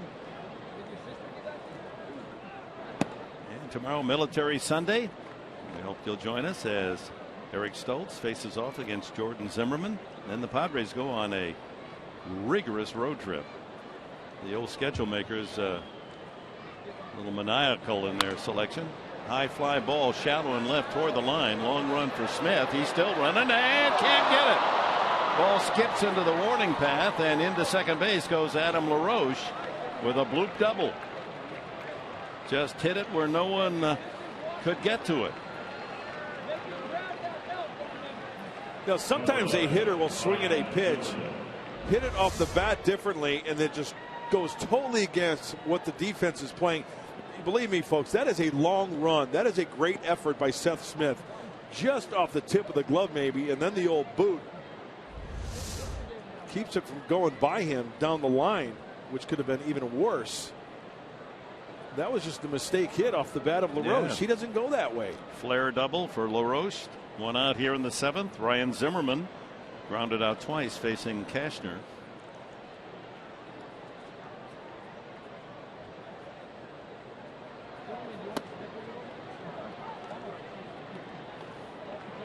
Joaquin Benoit hoping that Vincent can take care of business here in the seventh.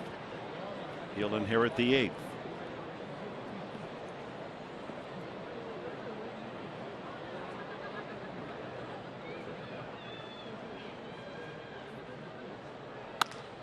To right field, slicing away from Venable, and that falls for a base hit.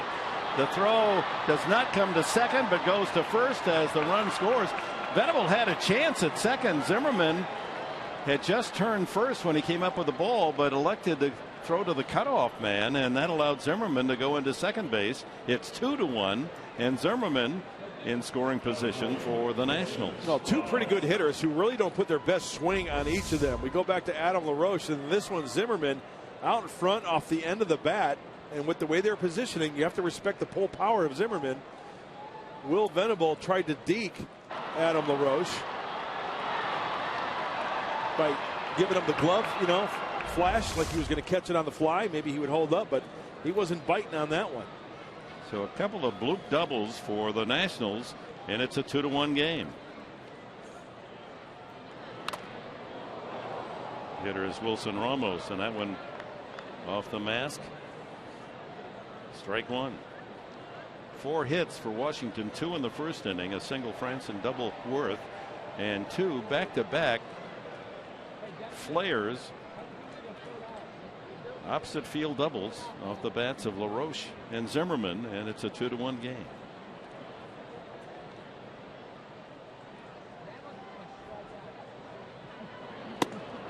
Swing and a miss, 0-2. Dale Thayer joins Benoit.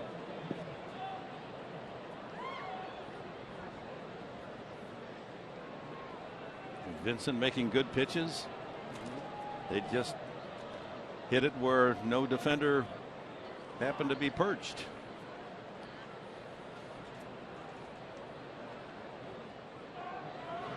Isn't that in that chapter? That's baseball. I think it's in one of that chapter. Yeah, chapter 6 or 7. I can't. That could be a real rough chapter to read. Hey, keep one thing in mind here. Remember, Rene Rivera threw behind the runner earlier in the game to get Franson. With the way the infield is shifting right now, you can see that a second baseman, Jace Peterson. Look at where he's playing.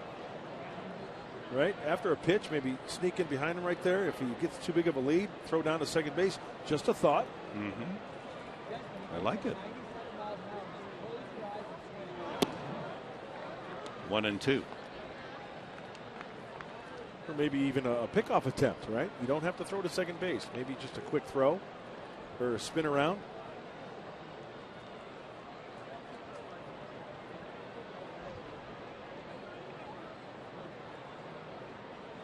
One and two to Ramos. Right field. That ball hit hard. Venable going back and makes the catch. Just did get that long right arm up in time. That ball was about to sail over his head. Now that's the way. That's baseball. 2 bloop doubles, and then Ramos crushes one for an out. And thank goodness Will Venable and that athletic ability to adjust and go back on that line drive. That'll make you hold your breath a little bit. Oh, look, Will, he goes to right center field and then backpedaling, gets it in quickly. Zimmerman was halfway between second and third.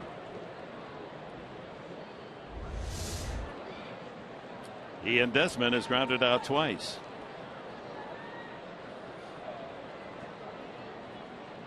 Both to the second baseman Peterson, both against Cashner.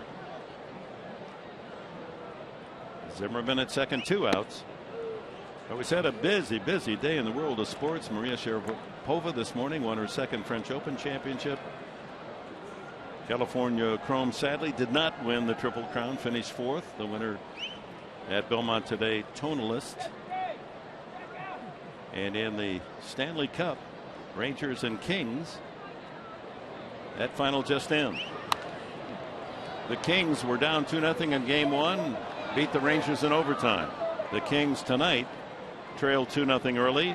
Double overtime. Kings 5, Rangers 4. Oh, wow. Kings take a 2-0 lead in the Stanley Cup as it'll shift to Madison Square Garden for game 3 and 4.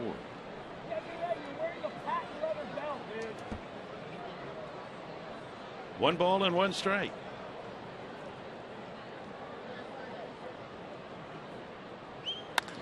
That ball is crushed to deep center field. Maben looking up, and that one is gone. Well gone. Desmond has just hit his 12th home run of the year, and the Nationals grab the lead 3-2. Oh my. Andrew Cashner, what does he have to do to win a game? He's figured tonight, and he's not going to complain about it, but you pitched that well, and you won't see a W next to his name tomorrow morning. Looked like a 1-1 cutter, and that one on contact, as you can see, right down the middle. Ian Desmond was all over it, sending it obviously on the second base side. Look how far that goes, over a couple levels of the backdrop. He stayed on that pitch nicely and drove it the opposite way. We talked about these Nationals and the power they possess in the middle infielders, and there's their shortstop, Desmond, hitting his 12th homer of the year. Nick just missing with location on that cutter. He wanted that down the way. That was right down the center of the plate. Well, they were fortunate. A couple of bloop doubles set the table for the 2-run homer for Desmond. No doubt about that. That had to be well over 400 feet. And the 2-0 lead has evaporated here in the top of the 7th. 2-1 now to Espinosa, who was grounded to short and struck out. Greg Dobbs is in the on-deck circle. Apparently would pinch hit for the pitcher Trinan, who now has a chance to win a game. Would be his first major league win.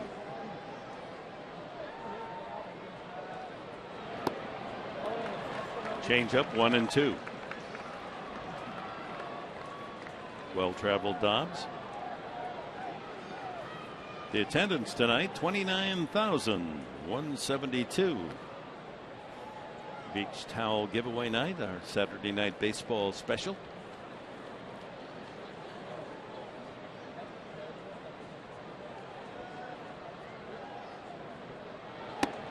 Struck him out, but 2 gift doubles, LaRoche and Zimmerman, and a monster home run. Ian Desmond And a 2-0 San Diego lead is gone. It's 3-2 Washington.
Park.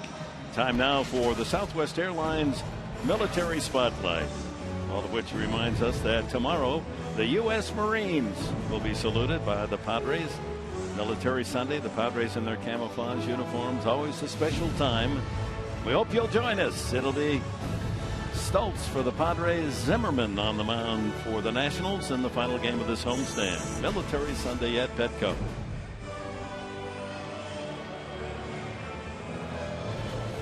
Well, in the top of the seventh, a couple of mortar doubles just kind of blooped down the lines, and then a definite artillery shot from that man, Ian Desmond, 432-foot homer to straightaway center field. Well, just a little to right center. Jerry Blevins comes in, try to save the win for Blake Trinan, standing to win his first major league game. A couple of lefties out of the bullpen for Matt Williams. We've seen Blevins before. Fastball, cutter, curveball change. Low 90s, not real overpowering. Throws across his body a little bit from the first base side of that rubber. Not superstitious. Where's that number 13? Yeah, he and Christian Arfia. Acquired from Oakland in exchange for outfielder Billy Burns in the offseason. 30 years of age.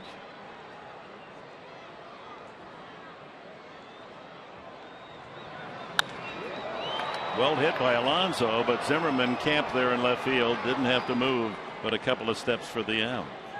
Hey, be an all-star competitor in the Fox Sports San Diego Dodgeball Tournament. Yeah, dodgeball. Benefiting after-school all-stars. Join host Frankie V from Channel 933 and Dwight Freeney from the San Diego Chargers to raise money for a great cause. It's all going to happen on June 21st. Visit foxsportssandiego.com for more details. Yeah, I lettered in that dodgeball. I bet you one of the best dodge players in at Central Michigan. Yeah, reflexes. It's all about reflexes. How can you not love dodgeball? I know, wasn't that going back to our youth? That was always fun, huh?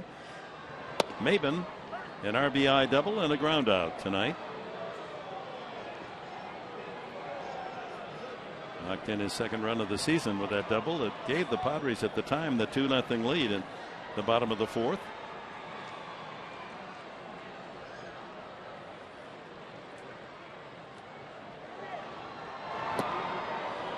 0-2.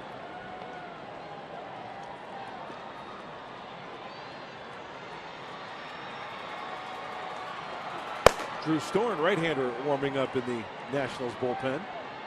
They've got a good one down there. I mentioned it earlier. Number one in Major League Baseball, the bullpen for the Nats, 2.12 ERA. Better than San Francisco, second, and better than the Padres. And that number is going to go up with the 3 runs allowed by Vincent here in the top of the 7th.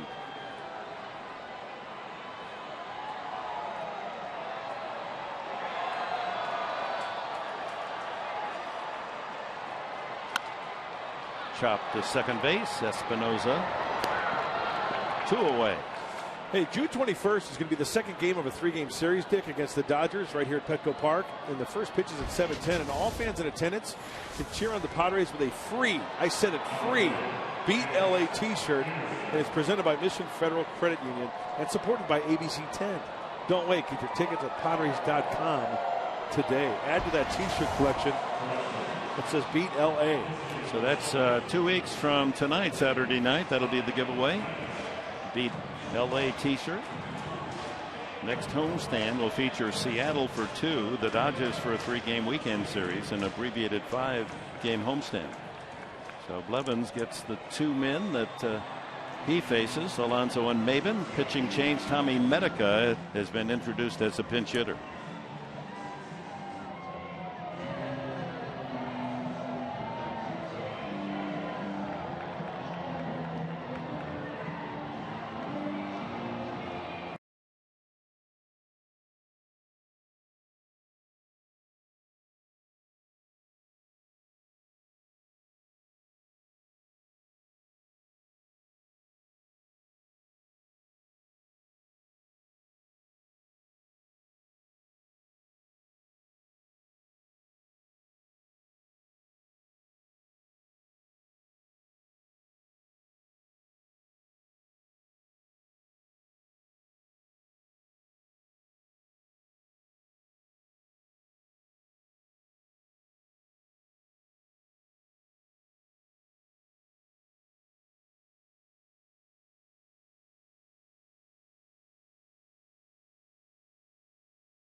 Sports San Diego's presentation of the final game of the homestand. It'll be Eric Stoltz, the veteran left-hander, 2-6 against the right-hander of the Washington Nationals, Jordan Zimmerman, who is 4-2. There's Zimmerman, 3.59 ERA. He's an outstanding pitcher. We've seen terrific pitching from Washington. And how about Blake Trinan? He goes 6 innings, 2 runs, both earned, only 5 hits. Did not walk a man. Neither Trinan tonight nor Tanner Roark last night walked a man. They were around the plate. Roark not throwing as hard as Trinan, but boy, Trinan's got a good arm, huh? And here's another good arm out of the Washington National bullpen. Drew Storen. Look at the ERA, 1.37. Look at the opponent batting average, 162. Fastball, slider, change, get it up to about 96 from the right side. Tommy Medica hitting for Jace Peterson. Means we'll probably see Alexei Amarista go in at second base.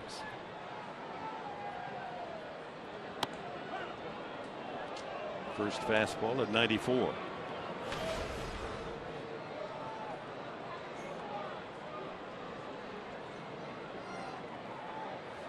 (3-2). The Padres trail here in the last of the 7th. Relinquishing their 2-0 lead top half of the inning. Strike 2 taken by Medica.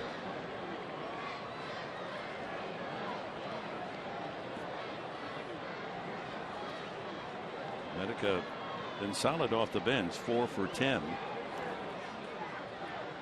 as a pinch hitter.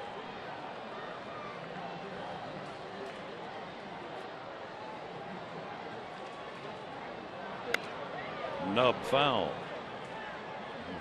Cued with plenty of English up the first base side, was trying to find its way back into fair territory. Yes, it was. I was keeping an eye on that.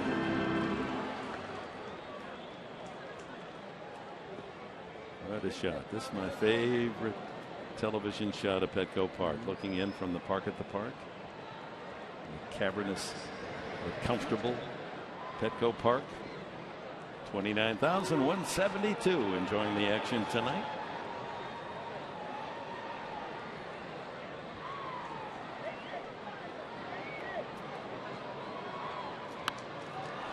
One right back toward us, just a little shy.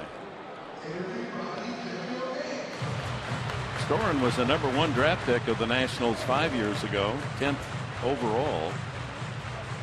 Product of Brownsburg, Indiana. Pitched at Stanford.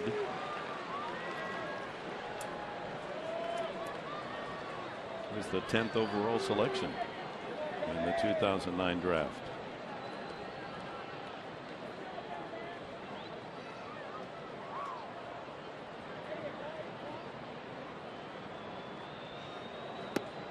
Strike 3 called. Another take by Medica. He's gone, and so are the Padres in the 7th inning. On to the 8th, 3-2 Nationals.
Mark and Mike working on Padres Live, the post-game show brought to you by Cox Communications. Well, hopefully the offense picks up, but even if it doesn't, Andrew Cashner, great job out there tonight. He looked so comfortable tonight because if you watch it, it was a fastball command and the two-seam command.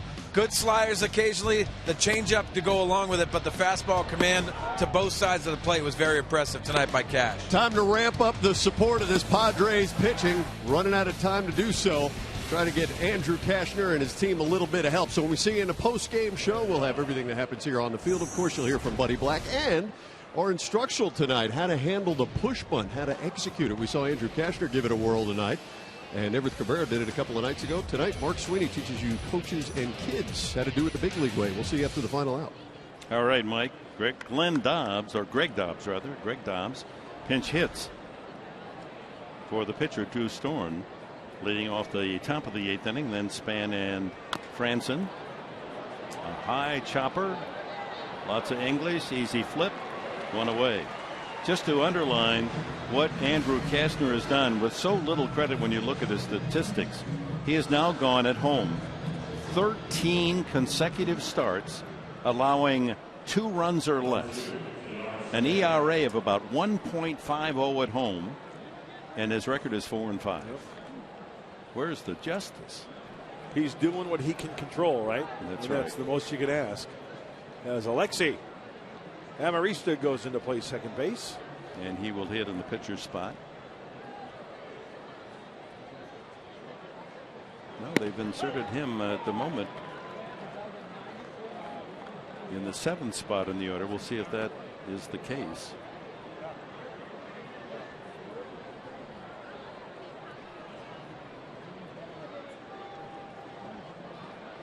So he will hit 7th, and that means we'll have a pinch hitter second man up as Span goes the opposite way for his first hit tonight. First off Thayer. Only the 6th for the Nationals. But 3 of the 6 are doubles and a home run. A giant home run from Ian Desmond. The difference in the game right now.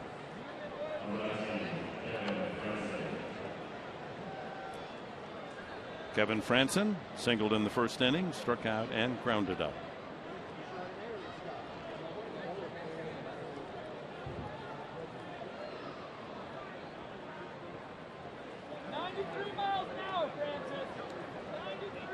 Padres again trying to get over that 3-run barrier. Once they clear that 3-run barrier, get to 4, they're 20 wins and 4 losses on the year. Got a couple innings to go. Try to keep the Nationals at 3.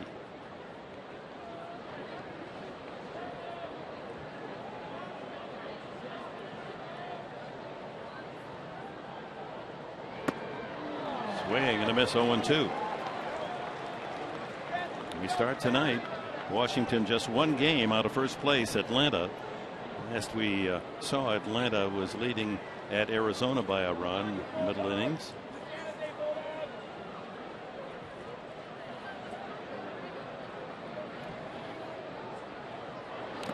Foul tip. Ooh, that got Rivera. I just think that umpire behind the plate has just been outstanding tonight. Oh, don't yeah. you? Why is that, Dick? Well, he seemed to be consistent. Not many arguments. Warming up is the bespectacled Tyler Clippard. Paul Emmel. A Chippewa. Come on. He started umpiring while a student at Central Really? Michigan. Yeah. We've got a great program there. A weak swing, and Franson is gone. First strikeout for Thayer, 2 away now in the 8th. Brings up Jason Worth, a double in 3 trips. That's how I earned some pocket change in college. $5 a game as an umpire. Wow. What did you spend that $5? Did you go to the movies by yourself? Yeah. Well, I had to if I was going to have popcorn too. Yeah, I was in Bloomington while a graduate student at Indiana. I was the umpire in chief. I ran the whole show until some of the young players and their parents chased me to my car one day, and I said, you know, this isn't worth $5. Yeah. Who needs the headache, right? Yeah. The ones that I really enjoyed most were the women. The mothers who sat right behind home plate, and they call the balls and strikes for you. You know, they when their son was up there, they would help you out. So I had a nice little speech. I'd go back between innings. 1-0 coming up to Worth. And say, you ladies must have incredible vision. Because I'm listening to you and you're able to call balls and strikes from way back here, and I got a better view than you. And I've got a piece of paper and pencil here. Can you sign up and give me your phone number? We need umpires. I'm the umpire in chief, and if you're that good, we want you to work for us. Yeah, $5 a game. Ground ball to short. Cabrera goes the short way, and that'll do it for the Nationals here in the top of the 8th inning. Padres need a run. Coming up, Rivera to lead it off.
Fox Sports San Diego presents Padres Baseball by Southwest Airlines. Find Southwest Airlines fares online only at southwest.com. By Petco, the power of together. And by Samuel Adams, for the love of beer. Beautiful Saturday night in our fine city. 3-2, the visitors from Washington. But a night in which Andrew Kashner deserves high praise, coming off the injured list to throw a beauty. 6 innings, 2-hit shutout ball, but the Washington Nationals with a couple of doubles the opposite way off the end of the bat and a long home run. They've taken the lead 3-2, and Tyler Clippard comes in for the 30th time this year. And again, ERA 1.37, batting average 176. This is why the Nationals have the best bullpen in baseball. He's another good arm. You bet, Dick, he's their 8th inning guy, Tyler Clippard. Very herky-jerky delivery. 90 to 95 on the fastball. And Rivera greets him with a shot into the left field corner. Rene around first, into second with a leadoff double. The tying runs aboard with no one out.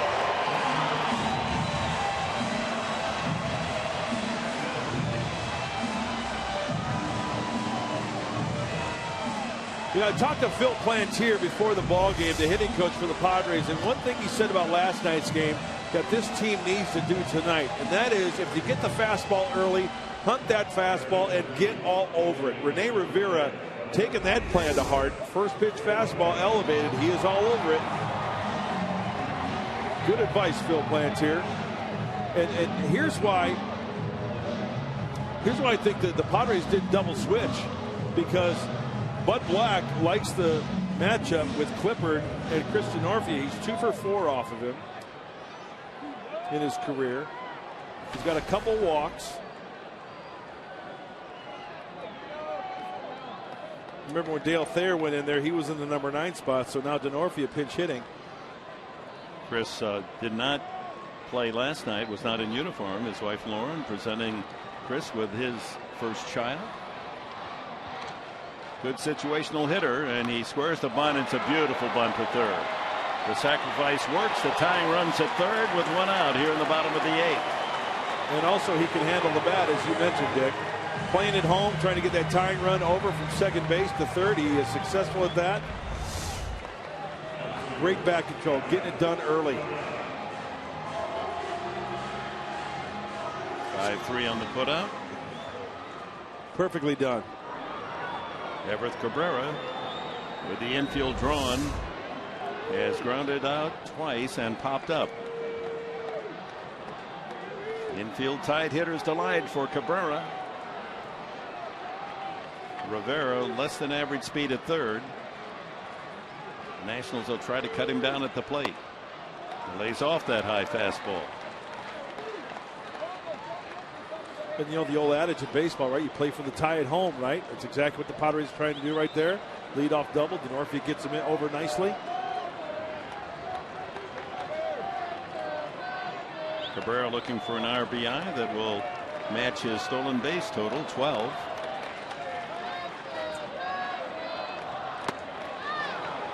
Big swing at a 92-mile-an-hour fastball.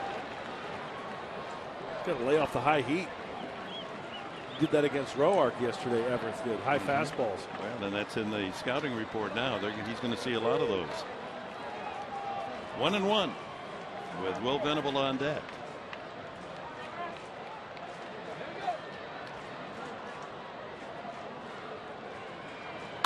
Out of play. In on the fist.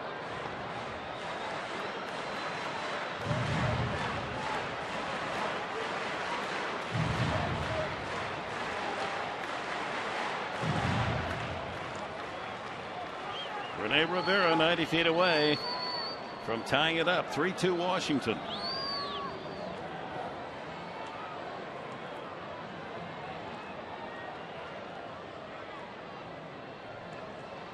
Fastball in right here.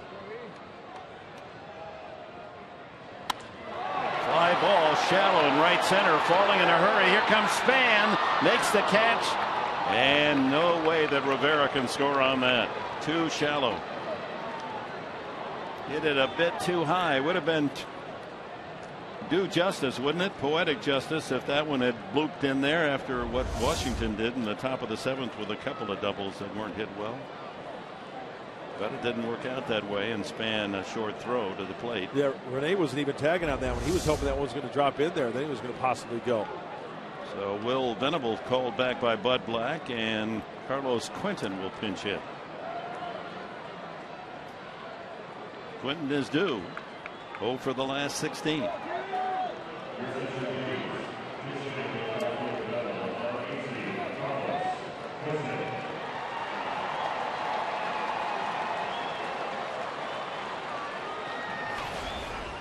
Two out, runner at third, the tying run.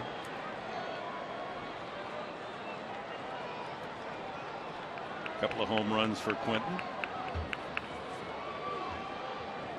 Only 43 at bats.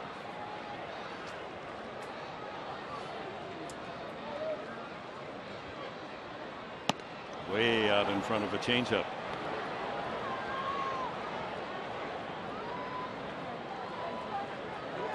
Houston Street. And Alex Torres, the left-hander. Willie Blair there with a chart. Go over the hitters that they potentially will face in the 9th inning. Hopefully in a tie game or better. 2 strikes to Quentin. Yeah, you got the left-hander LaRoche leading off the 9th for the Washington Nationals. If they tie it up, it'll probably be Houston Street because then the save will be out the window. Got the double barrel working.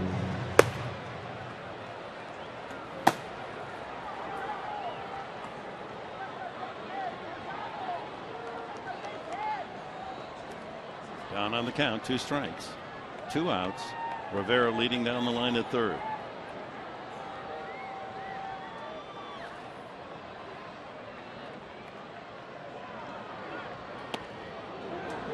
Able to check on the outside. Breaking ball.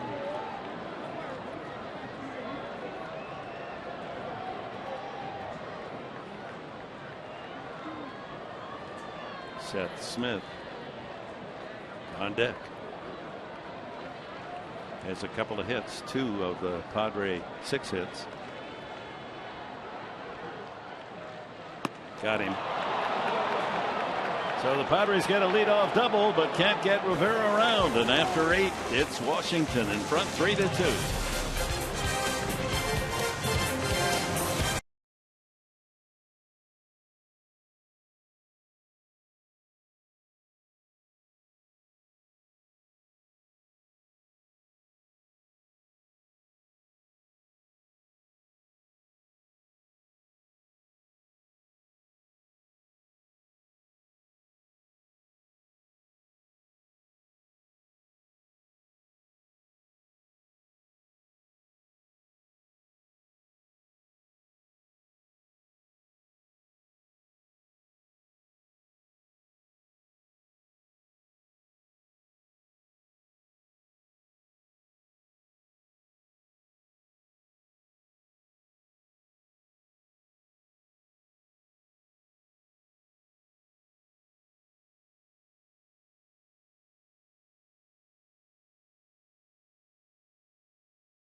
The game, Andrew Cashner allowed a couple of hits in the first inning and a walk and nothing thereafter.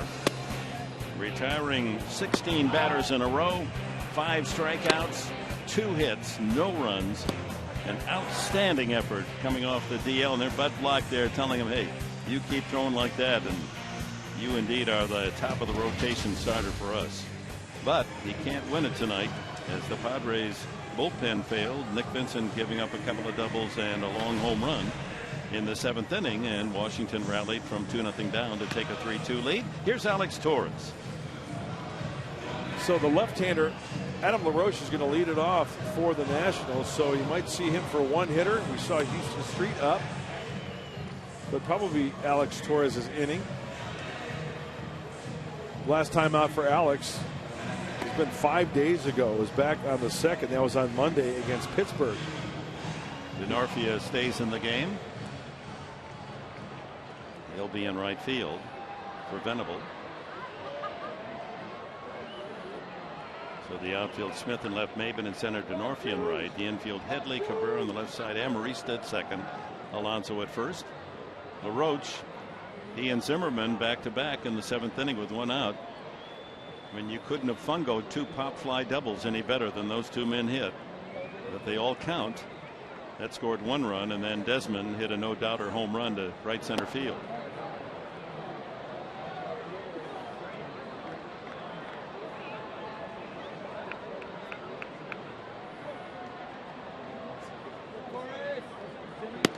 That's in there. Fastball. 94 from Torres. Closer Soriano, Rafael Soriano, getting loose.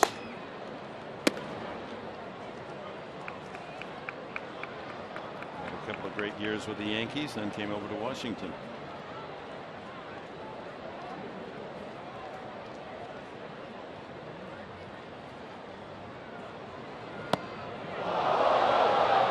That bat going all the way out to the grass beyond first base.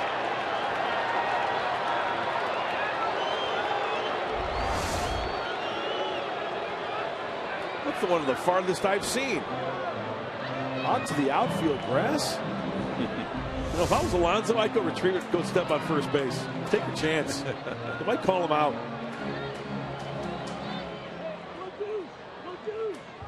Grips are probably worn a little bit. Needs a little bit more stickum.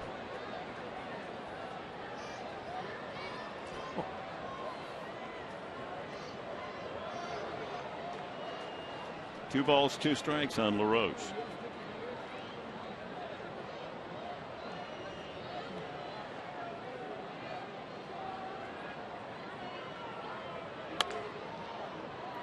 Shift on. Headley closer to second than third base.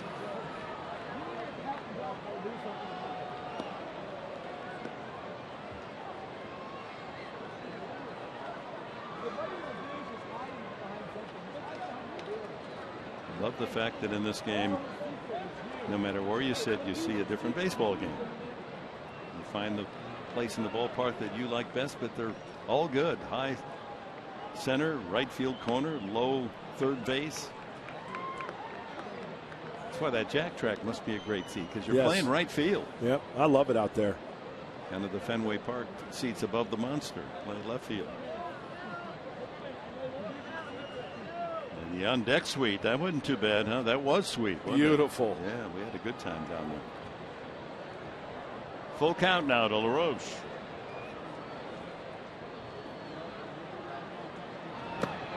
And he walked him.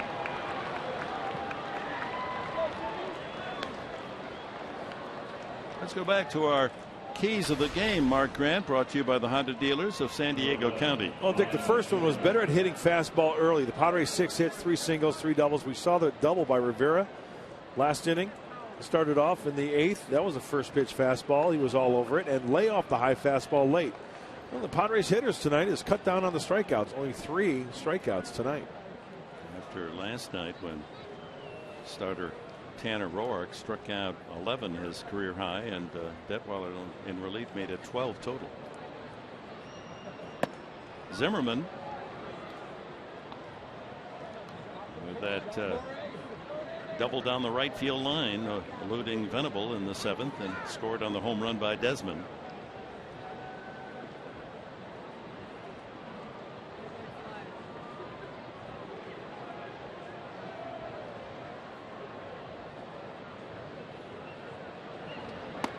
2-0, and Rivera is going to visit Torres. He's already walked LaRoche to start this 9th inning. And they'll afford give the Nationals a insurance run. Yeah, this is a little pep talk, a little cheerleading, maybe lighting a little fire underneath Torres. Come on, let's go. We got to keep it at 1. Padres have the middle of the lineup coming up in the home half of the 9th inning. Smith and Headley and Alonso. Anyone gets on Maben. They all have a hit tonight.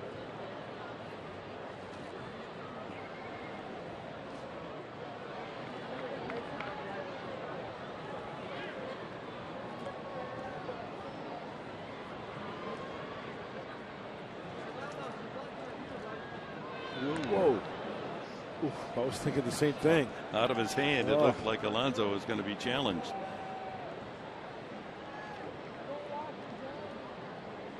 Two and 0, Ryan Zimmerman. Dangerous hitter. Count in his favor.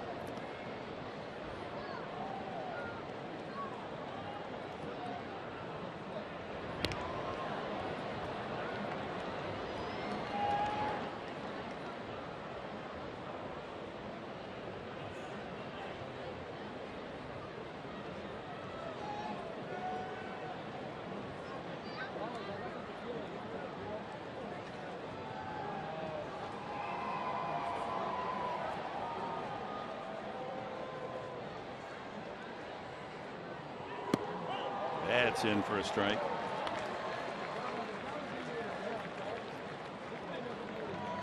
Every sport has its cruel times, and those bloop doubles painful tonight. It's kind of the baseball version of a net cord winner. You hit the net and it just flips over, and you win a game. 2-1.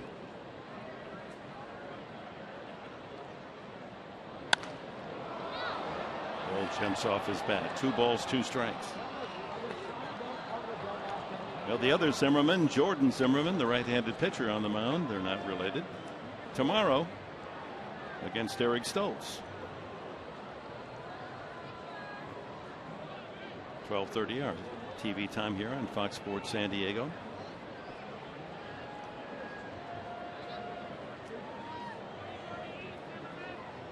He's got him set up for a nice changeup right here. 2-2 count.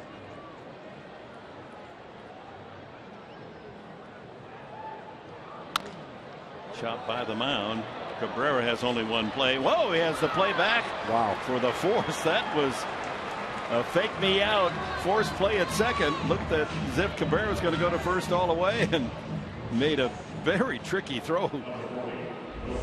Watch where he throws this ball behind him. Look at how far he's going to make the flip throw, and he fires a perfect strike. And I wonder why LaRoche, he was anticipating throw to first. Yeah, he should have been sliding. No, he was just going to walk into second, figuring the play was at second base. So that helped the Padres to get the force out. So 1 out to Wilson Ramos. He's grounded out twice and hit a line drive that almost cleared the head of Venable in right field. Made a good catch in the 7th. Ball 1.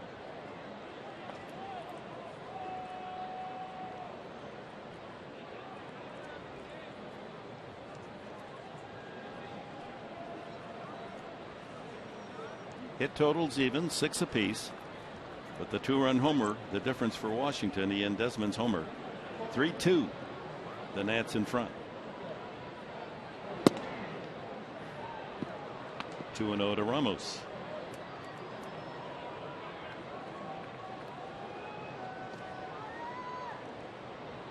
Nationals are hot. They've won 6 of their last 7. Trying to win 5 in a row with a victory tonight.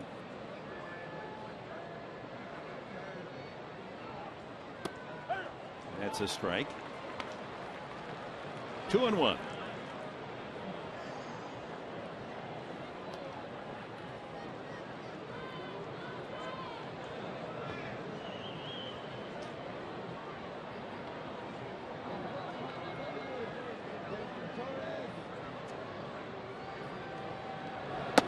Three and 1.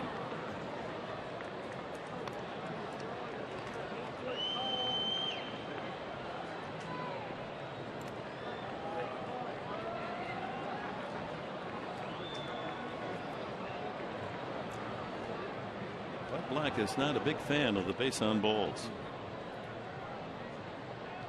He walked the leadoff man, and now 3-1 to Wilson Ramos. Don't miss middle in here. Try to go down and away. Or if you're going to get it in, make sure you do. Yep. 94 on the fastball.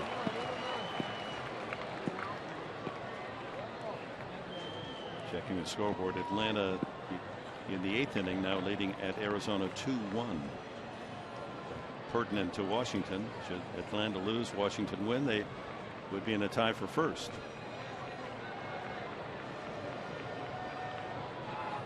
Full count to Ramos. High chopper off home plate, charged by Cabrera, and throws him out. Cabrera knew he had to get the ball before it bounced the second time and played it perfectly. 2 out.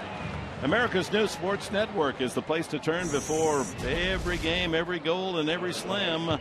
America's pregame, only on Fox Sports 1 and streaming live on Fox Sports Go. Tune in to America's pregame weekdays at 3 o'clock Pacific time only on Fox Sports 1. And to find Fox Sports 1 on your cable satellite provider, go to foxsports1.com. Ian Desmond, the hitting hero for the Nationals, a 2-run blast, 432 feet, almost straightaway center field to give the Nationals the lead, 3-2 in the 7th inning. His 12th home run of the year, leads the team. 35 RBIs for the shortstop.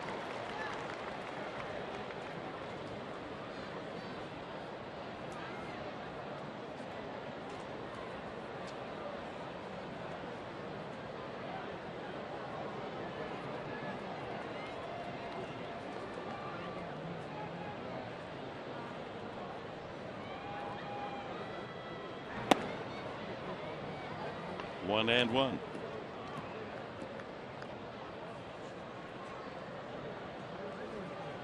In contrast to Andrew Cashner, the starter, who gets the ball, gets the sign, throws it up there. Torres very deliberate. Seems to be the want of most relief pitchers. I think there's a school for that. I know Benoit takes his time, right? Yeah.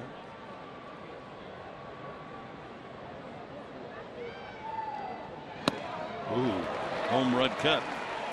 Tell you, Alex Torres is not afraid to throw that fastball in, especially this part of the game. Usually down and away is where pitchers feel comfortable, right? You give them the opposite field, but not Alex. Last 2 hitters. Ramos, he went inside when it was a fastball count. He went inside there when it was even in the count. Very confident on that glove side towards home plate and the right-handed hitters. And Desmond is the longevity star of this Washington team. He goes all the way back to the Montreal Expo days. The only one left on the roster. Inside again, but just inside. Umpire Emmel hearing it from the Padre fans.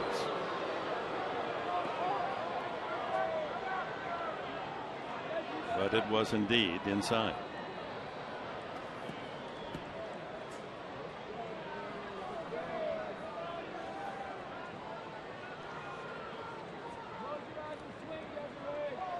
Two and two with 2 outs.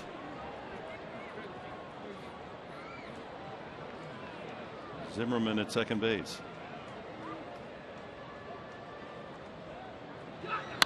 Lined right to Alonso. Line drives for outs, bloopers for doubles. Padres bottom of the 9th. Have Seth Smith to start it off. He's got a single and a double tonight. Headley and Alonso to follow. Padres need 1 to tie, 2 to win.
copyrighted telecast is presented by authority of the San Diego Padres.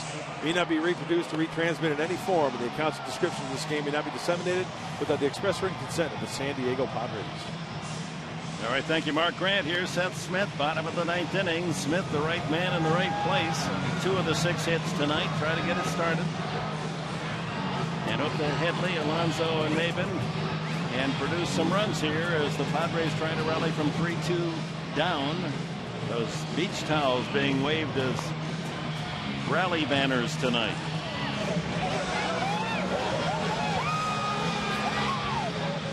Throw some sand on the party of the Washington Nationals. Rafael Soriano made good on all but one of his save attempts. 169 batting average against, ERA 0.78. And he throws a fastball which kind of cuts to it. Some cut life to it. Slider and a changeup. It's not so much the velocity, but the movement of that fastball that gets those hitters. When Mariano Rivera was injured with the Yankees, it was Soriano who took over as the closer for the Yanks. Fastball for a strike.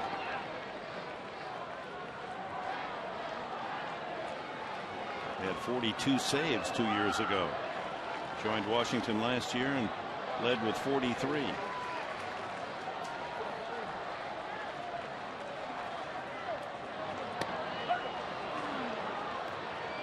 And quickly in front of the count, 2 strikes to Smith.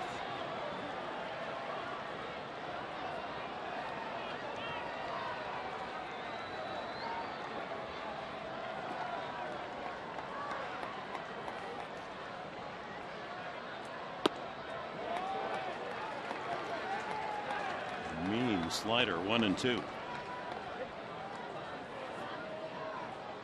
Just 1 hit allowed in his last 3 saves. No runs. 4 strikeouts in 3 innings. And Smith goes down swinging, 1 away. Well, as I mentioned, Soriano doesn't have the blazing fastball. He'll cut it at times, but the first pitch to Seth Smith was a fastball right there, getting ahead. Again, the fastball. This is the one pitch where he throws the slider. He's not biting, and then he beats him.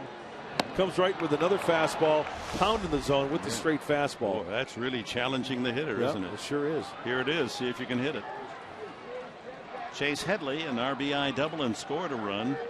Padres got their 2 runs in the 4th inning. Smith singled. Headley brought him home with a double to left center field, and then Headley cashed in on Cameron Maben's double to left field. 2 runs on 3 hits in the 4th. That's been it for the Padre offense.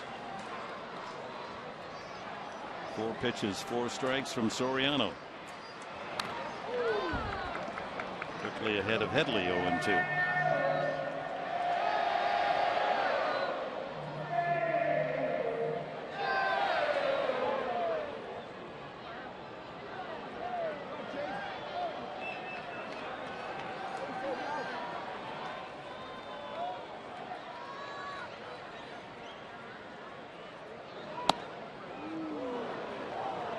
Soriano claims to be quite an expert in the culinary arts.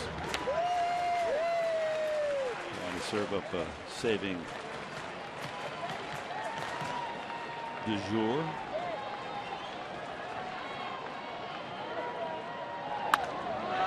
High fly ball deep to left, curling toward the crowd and into the souvenir section down that left field corner.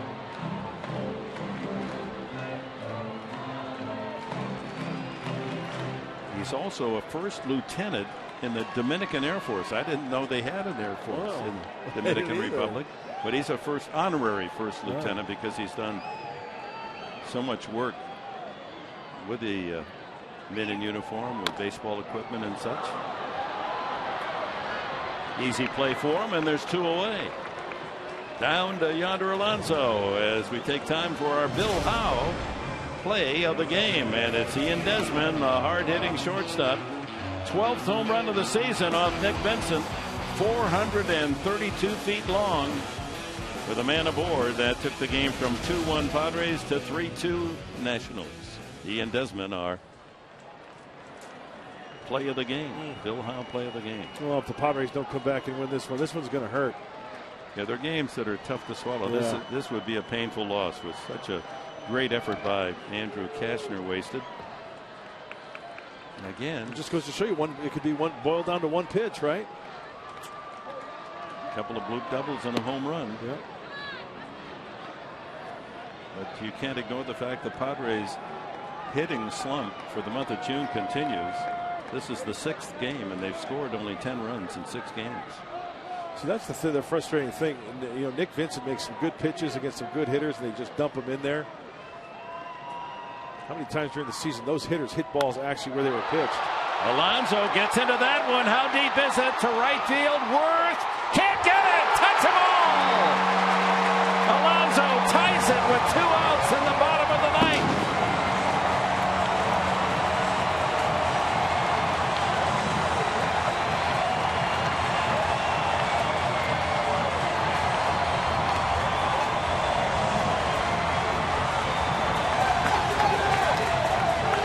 His 5th home run of the season, and it's even at 3. 1-0 elevated fastball. Alonso gets just enough of it to get over the wall. Jason Worth can't even get to it. He tries to go back as far as he can, times it, but well out of the reach. And I did say if the Padres did lose this one, it would be a tough one. I did say yes, if. you did. And Alonso said, here it is. Going to tie it up. Dramatic home run brings up Cameron Maybin with 2 outs now in the bottom of the 9th. So the effort by Andrew Cashner not down the drain. He keeps the Padres in the game with the lead when he left, and now Alonso gives the Padres a chance to win it. 2 strikes now on Maybin, who was grounded out twice and knocked in a run with a double. Houston Street back active, warming up. Unless Maybin does something special, we've got extra innings, and it will be that 10th inning as Maybin chases the breaking ball. A couple of strikeouts for Soriano, but he dishes up a home run to Yonder Alonso, and we go to the 10th inning tied at 3. Yonder, number 5, to even the count.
In the 9th inning, home run off the bat of Yonder Alonso. 5th of the year to tie it at 3. Into extra innings we go, and Rafael Soriano ruining that one pitch. Got the Padres even. It was a 2-run homer by Ian Desmond that gave the Nationals the lead 3-2, and now Alonso ties it with his home run. Remember, Soriano was challenging Smith, Headley with fastballs, and Alonso gets this one elevated right at the belt buckle. Once again, not overpowering. Was it 91-ish on the fastball? That'll wake up the bench. So in extra innings, the Padres are 3-3 this year. Washington 1-5. As Houston Street comes in with that perfect 18 for 18, not a save situation, try to get himself a win. He has one of those as well. Faces Danny Espinosa, the pitcher's spot. And on deck is Nate McLouth, who had a key 2-run single last night. Apparently to hit for Soriano.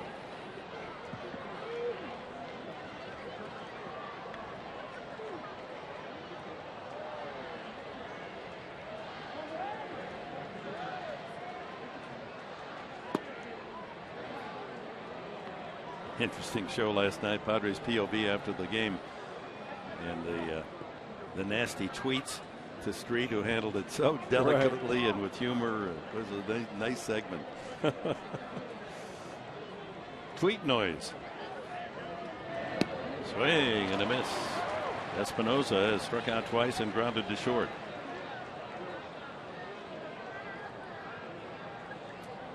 Boy, as a closer, you got to have tough skin. You got to forget about tomorrow or yesterday, right? Yeah, he was right.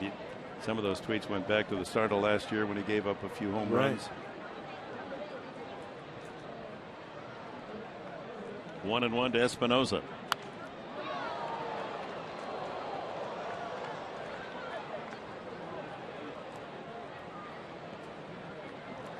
A 49er from Long Beach State is Espinosa. All-American he was.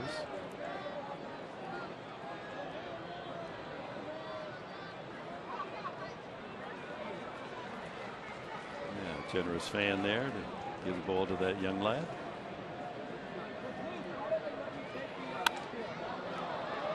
Shallow in left center field. Long run. Smith can't get there. Goodness, another flare hit for the Washington Nationals.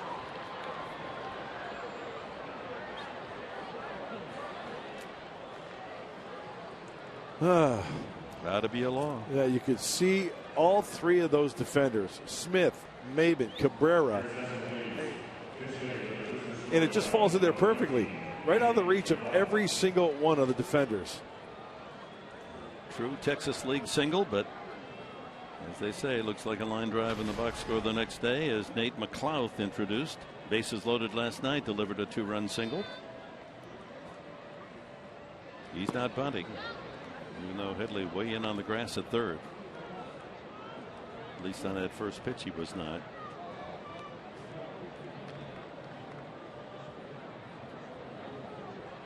Arizona tying Atlanta in the bottom of the 9th inning over in Phoenix, 2-2.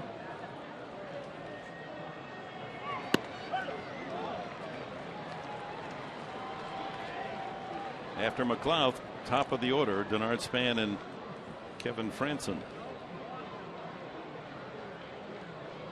3 runs, 7 hits for the Padres. 3 runs, 7 hits for Washington.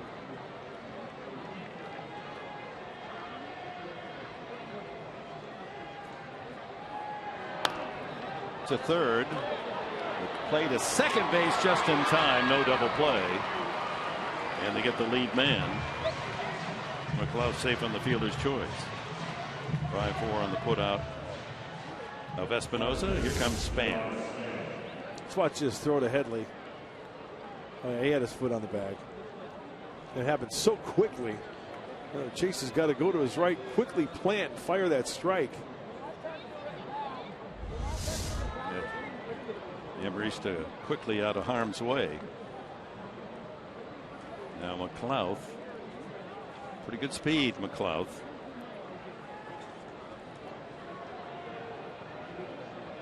Has 4 stolen bases. Span a single and 4 at bats.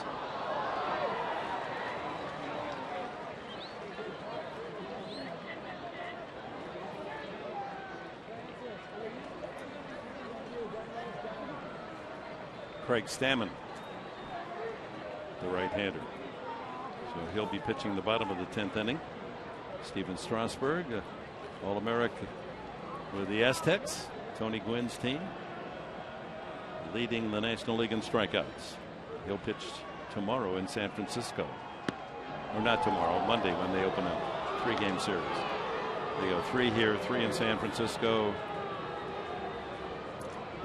and 4 in St. Louis.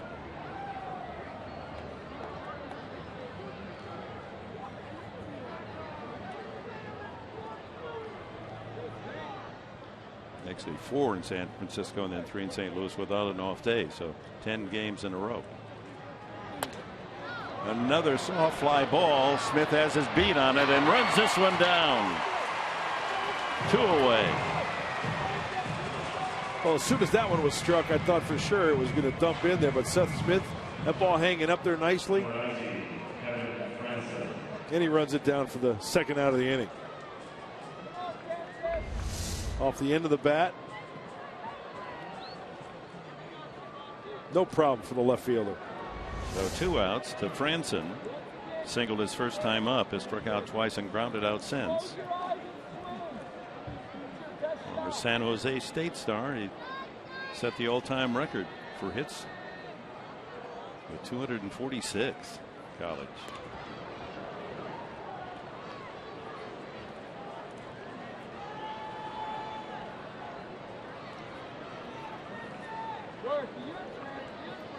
Top of the 10th at Petco. A 3-3 tie. Bonus baseball for the 29,172.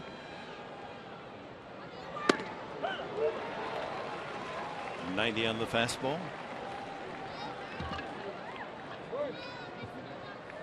Bottom of the 10th. The Padres have the lower third of their batting order scheduled. Amarista, Rivera, and Denorfia.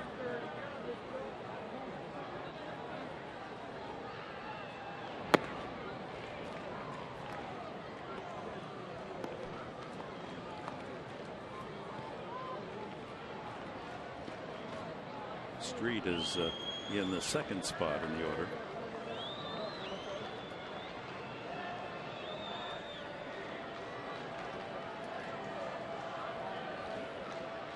Runner goes. Ground ball right back to the mound. Street with a long underhand flip for the out.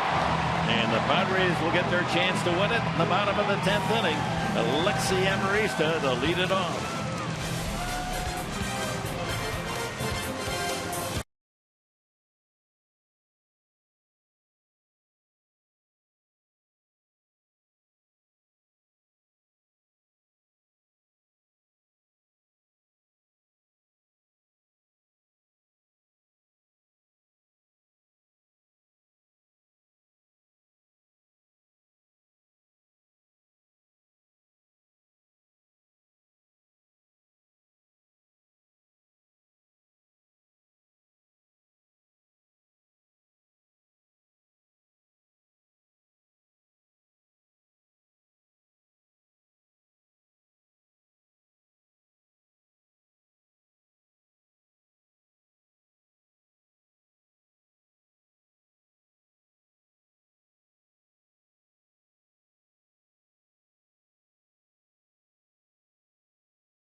Round by the Padres today, and he put out a tweet. Want to read it for you. Big thank you to the @Padres and @Padres Mike D for selecting me in the MLB draft. What a day. And there he is in the San Diego Padres blue baseball hat. Quick little stat for you. So after Johnny Manziel, 9 other Heisman Trophy winners have been selected in the MLB draft. Mark Grant, Dick Enberg, I'll let you ponder that for a while. Who could they be? Well, check that out. That's a tough one. Bo Jackson won the Heisman, didn't he? I would think so. I'm not really a college football guy, but if I was a betting man, I would say he is one of them. Probably. Gino Torretta? A lot of them must be pitchers, because you would figure that quarterback pitching is a common denominator. But more importantly, right now, Stammen comes in. Craig Stammen pitched the bottom of the 10th inning. Alexi Amarista will lead it off. Amarista, Rivera, and then Chris Denorfia. Yeah, both starting pitchers pitched well enough to win. Cashner's game went awry after he left with a 2-hit shutout on the 3 runs scored by Washington in the 7th off Nick Benson. Ground ball weakly to first. LaRoche flipping to Stammen for the out. And then Blake Trinan, who allowed just 2 runs in his 6 innings, in position to win his first major league game. But the home run by Alonso with 2 outs in the 9th erased that chance. Yeah, Soriano missing with the fastball location to Alonso as big right-hander Joaquin Benoit warms up. But going back to that last half of the inning, the 10th, top of the 10th, a lot of managers would have probably bunted over Danny Espinosa. You got a decent runner at first base. Nate McLaughlin was up there. He elected not to bunt. It was a fielder's choice. They got the lead runner. Line drive deep to left field off the bat of Rivera, and Zimmerman can't get it. Rivera into second base with his second double of the night, and he'll hold right there. Oh, he just missed winning it with that swing. The last 2 times up, Rivera with booming doubles. He looks out there as if to say, why didn't that one go? Looked like a little cutter, or just something that was just rolling up there out in front of it. You can see him extending, staying on it. Just didn't get enough of it. And you know, what a great effort. Great effort by Zimmerman out there. That just missed by about 3 feet. Winning run perched at second in the form of Rivera with 1 out here in the bottom of the 10th inning. Oh, so close to dramatic home runs to tie and win in the 9th and 10th inning. Here's Denorfia. Only time up he sacrificed.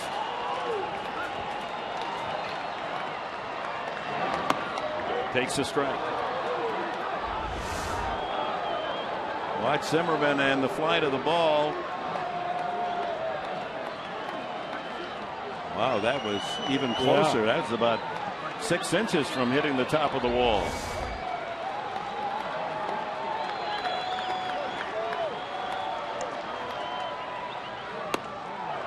And Denorfia caught looking again.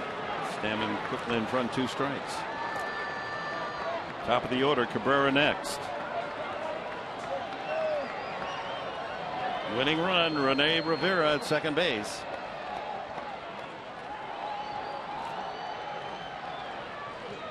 Denorfia, a .324 hitter with runners in scoring position. He takes another. Didn't get the bat off his shoulders. 3 fastball strikes and he's gone. First strikeout for Stammen. So it's up to Cabrera. Oh, that's paint right there. Absolute paint. Well, Rivera led off the 8th inning with a double, but died at 3rd. Now a 1-out double here in the 10th. And Cabrera 0 for 4. A chance to pick him up. Outfield is shallow, so with the speed of Rivera, he needs to hit a gapper to get Rivera home. A ball hit at an outfielder, it'll be tough for Rivera to score, even with 2 outs.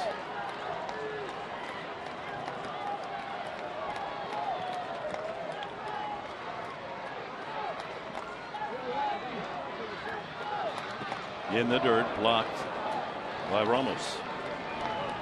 You know, I'd like to see that ground ball to the outfielder somewhere. So you're sending them no matter what. You're putting the pressure on them to fire a strike to home plate. Yasmani Grandal with a bat. Pitcher's spot is next. Number 2 in the batting order.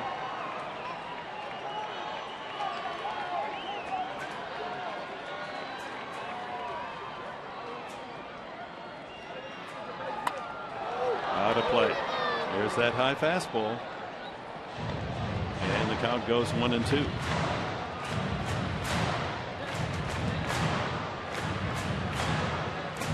Yonder Alonso with a home run in the ninth with 2 out to tie it.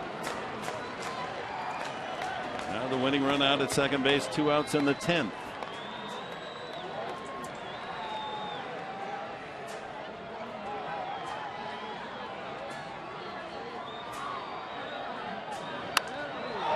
Slap foul.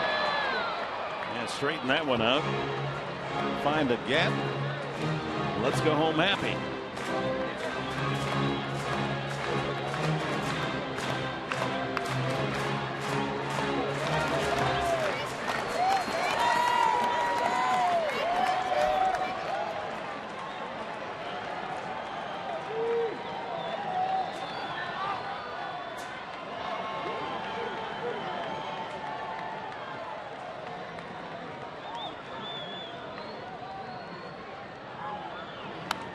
Another foul.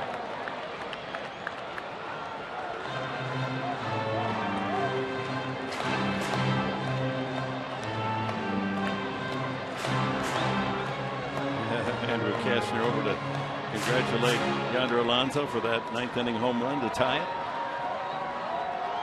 Makes his effort all the more important.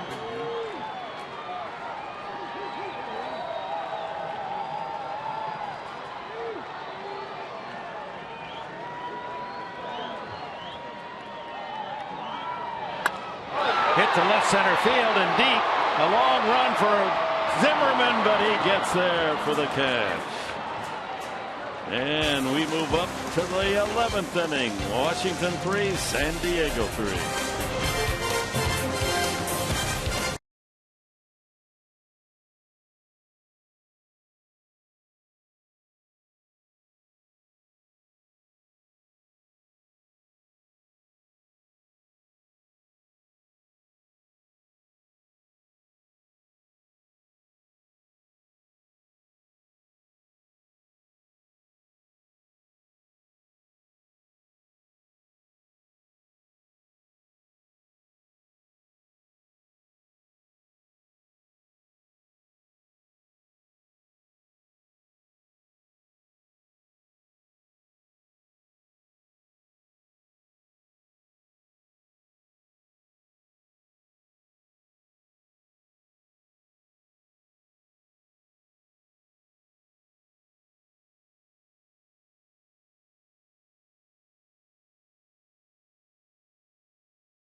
Joaquin Benoit on the mound for the Padres. You know, I went around and asked a lot of the guys in the bullpen about Houston Street, what they thought of him and his ability to put the ball wherever he wants. And Joaquin Benoit said, you know, I'm jealous.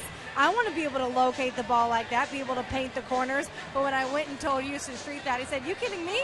He said, I'm jealous of Benoit, his ability to hit 96, 97 consistently. He's like, I'd like to be able to pitch that fast too, guys. Yes. You never have the perfect deal, do you? Each with his own talent, and Benoit the hard thrower, and the pinpoint control of Houston Street, his strength. But Benoit will face Worth, LaRoche, and Zimmerman, 3 home run potentials here in the top of the 11th inning. Well, both of those pitchers, you feel pretty good about throwing strikes and good quality strikes. In roughly 50-plus innings for both of these relievers combined, Street and Benoit, only 13 walks. So they're around the plate, and the numbers prove it. Just like the Nationals' ERA and batting average against down under 2, so it is with Benoit. And San Diego on this Saturday night, A 3-3 tie, top of the 11th inning. Worth a double his first time up, 0 for 3 since. First fastball at 94.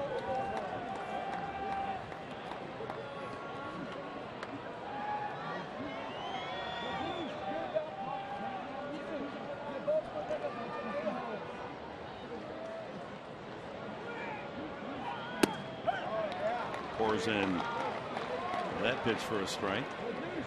Slider at almost fastball speed.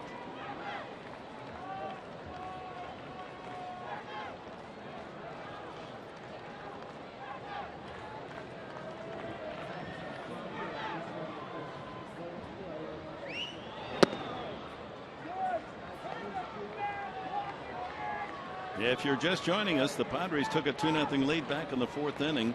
Smith singled, an RBI double Headley, RBI double Maven.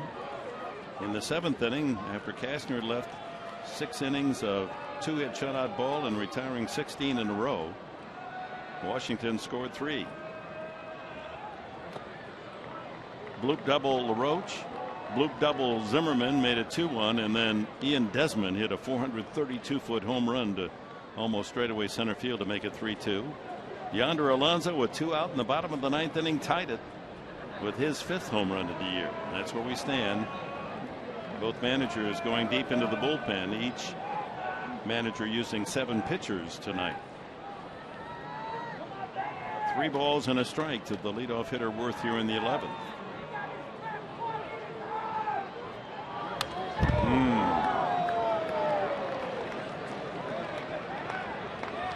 Worth would like to have that pitch back.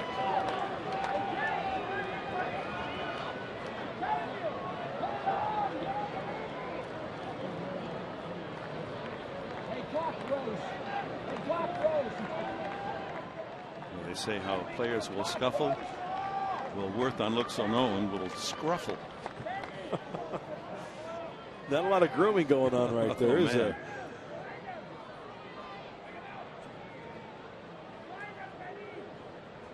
3-2.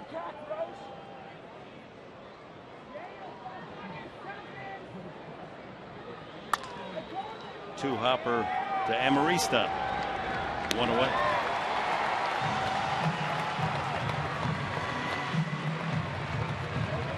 That'll bring up Adam LaRoche.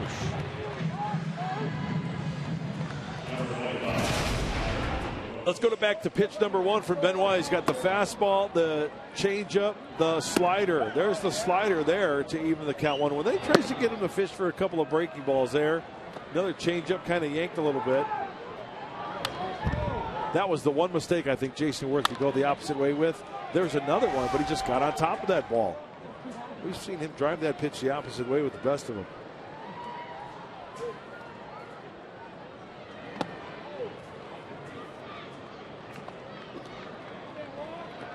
Adam LaRoche walked long out to center. Hit that dying Quail double down the left field line and scored in the 7th and walked again in the 9th inning. 29 walks on the season. He leads the club. Changeup.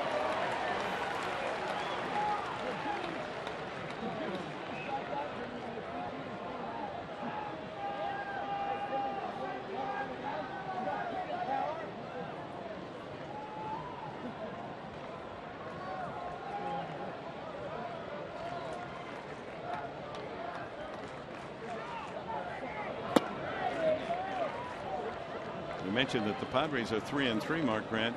The secret inning in extra innings for the Padres is the 12th inning. Oh, I thought you were going to say it was like the 23rd inning. No, the 12th inning. Okay. They've gone to the 12th inning 3 times, and they won all 3 of those. Okay. Right. Less than 12. Well, they did lose 1 in 12. Hey, I'm willing to hang around for 12. It means a Padre W. 2-1 now, LaRoche. After seeing that changeup a few times for Benoit, it's tough to square up in that fastball. Saw 2 changeups to LaRoche and then the fastball, and just could not get the barrel on it.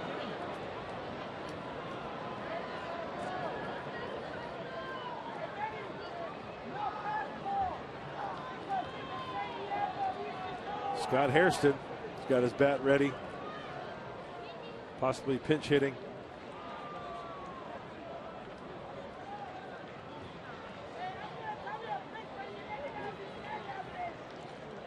Pitcher spot is still in the 9th hole in the batting order for Washington. Pull to Alonso. He'll run it to the bag for the second out. That'll bring up Ryan Zimmerman.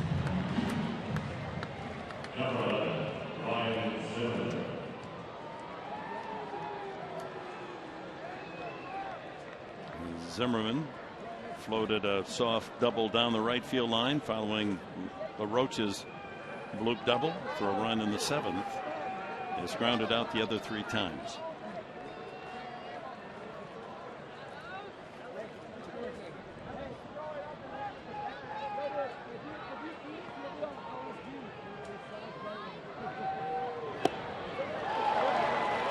Yeah, that's a nasty pitch.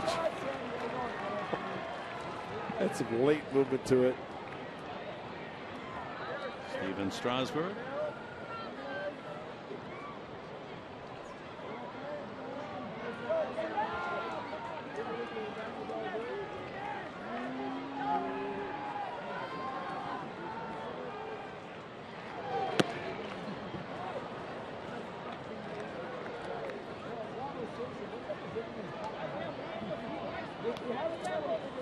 Nationals have not fared well in overtime.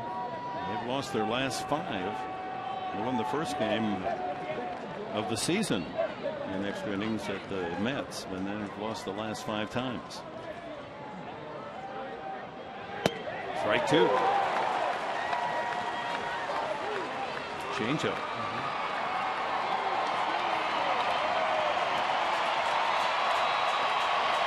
Fans want a punch out. 29,172 at Petco Park on this Saturday night.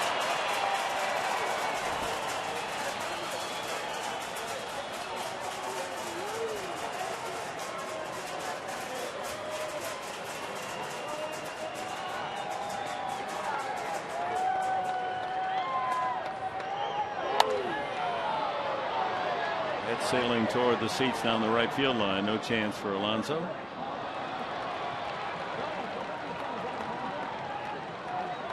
That was a nice catch by that gentleman right there. Padres cap and glove and jersey.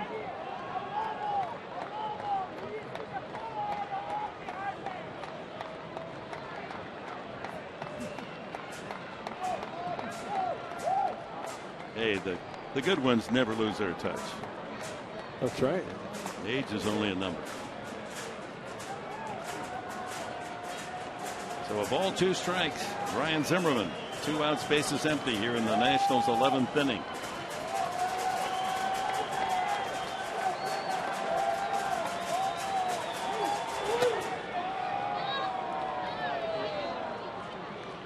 Pumped that one in there at 95, but out of the strike zone.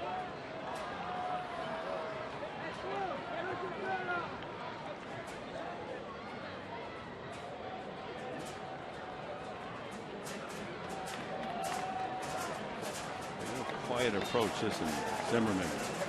Not a lot of extra movement. He sets himself up. Look at how far away he stands from home plate, too. That means he's like to dive towards that outside part of the plate.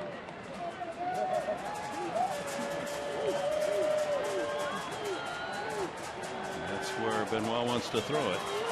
But too far outside, and the count is full. Did you see Zimmerman? And that gives you a good perspective. Watch next time he sets up.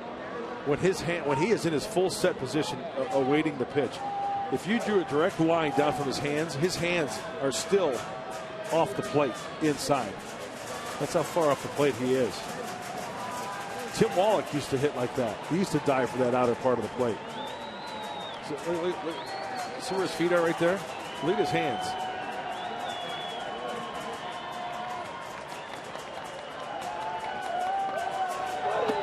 Swung on and missed. He chased. Benoit takes care of the Nationals 1, 2, 3 in the 11th.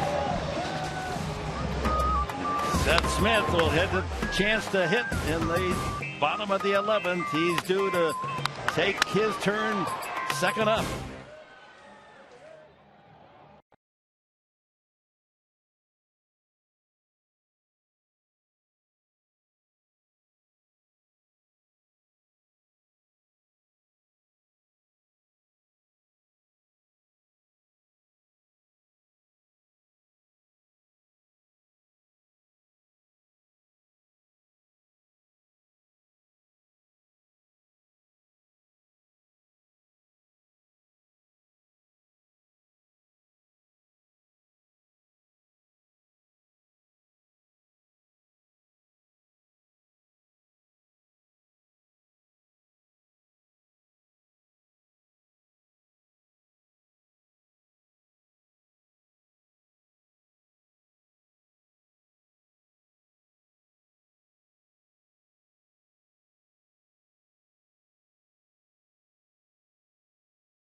Of the 11th inning, tied at 3.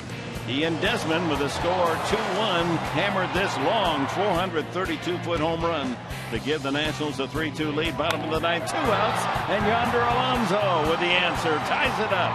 Number 5. And now into the 11th inning. Second inning for Craig Stammen, and Yasmani Grandal, the pinch hitter, takes strike 1. Grandal 1 for the last 14. Hasn't seen a lot of catching duty the last week. Padres waiting for the thunder in his bat to reappear.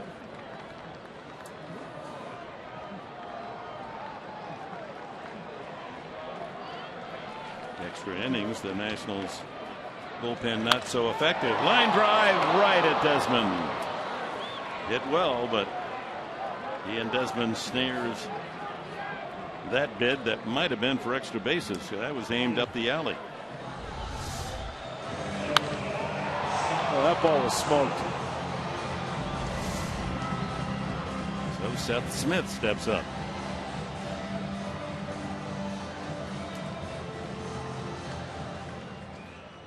Doubled in the first inning. Singled and scored in the 4th. Tapped to the mound and struck out.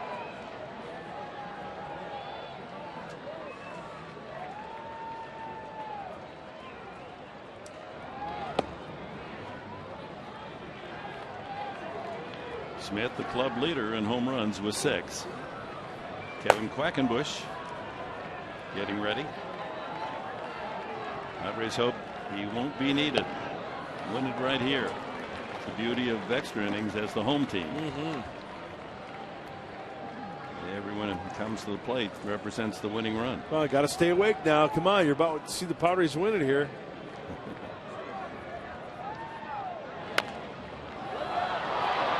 Into fair territory, and Ramos with a put out 2-3.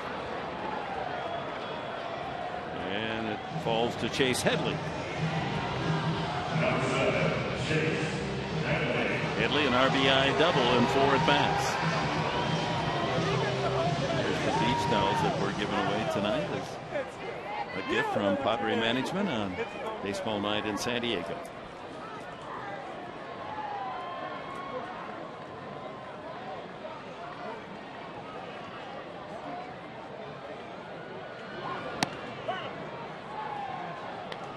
Starts him with a curveball strike.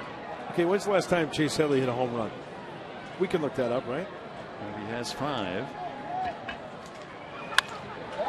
Ground ball single through the left side for the winning runs at first base as Headley has his second hit tonight. And that'll bring up Yonder Alonso. Does he have magic in that bat? 2 consecutive trips. Last time up. Only 1 out left. Padres down to their final out. And he greets Rafael Soriano with that belt to right field to the jack track to tie it. Number 5.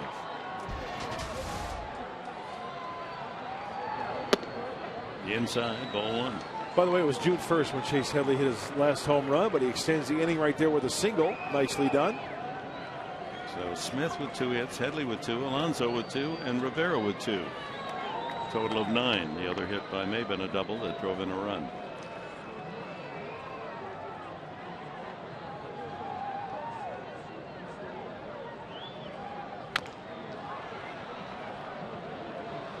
Slider, so a couple off speed pitches to start Alonso.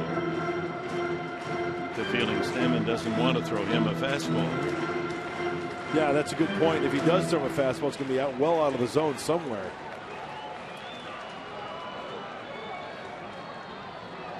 Hopefully he throws him one of those breaking balls over the heart of the plate. Speeds up his bat, something he can pull.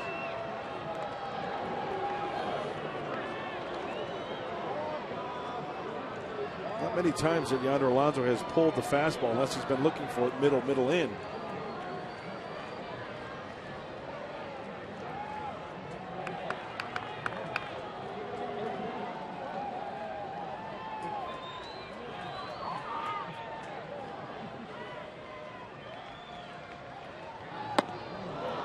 Another off speed slider. 1-2 now the count.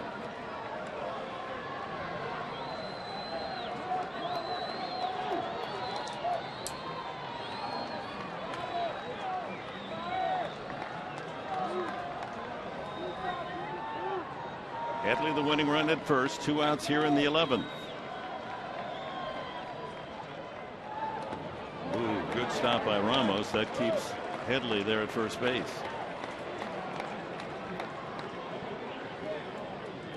First year skipper Matt Williams has his team just 1 game behind Atlanta at the start tonight on a 4-game winning streak.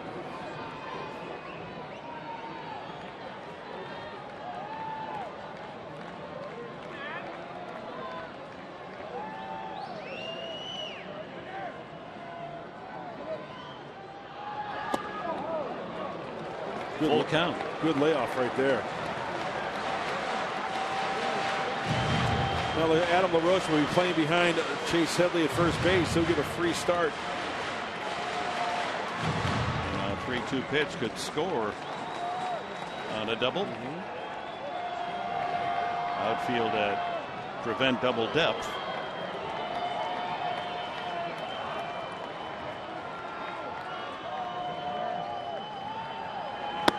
Ball 4. That's a good at bat for Alonso. That pushes the winning run into scoring position. Headley to second. Well, let's go back. First pitch. Slider. Keep that pitch in mind. Why? Because there's another slider. He's offering at it. That's the one that Stammen thinks, okay, you're going to swing at that one. I'm going to continue throwing. Slider heavy. Take. Oh, I've seen that pitch before. Oh, I remember that one. Not for a strike. I'll take that walk and pass it on to the next guy, Cameron Maben. And Cameron Maben, not a lot of luck this year with runners in scoring position. He's 2 for 20. But he did deliver that double with a man in scoring position back in the 4th inning. A chance to win it. He does have a double against Stammen and 7 other appearances. Trying to get Headley home from second base. Takes a strike. Another slider.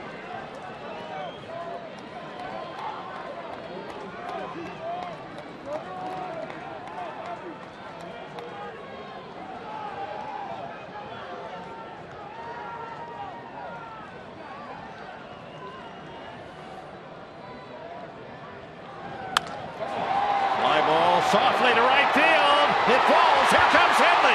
Here's the throw. Headley scores. The Padres win.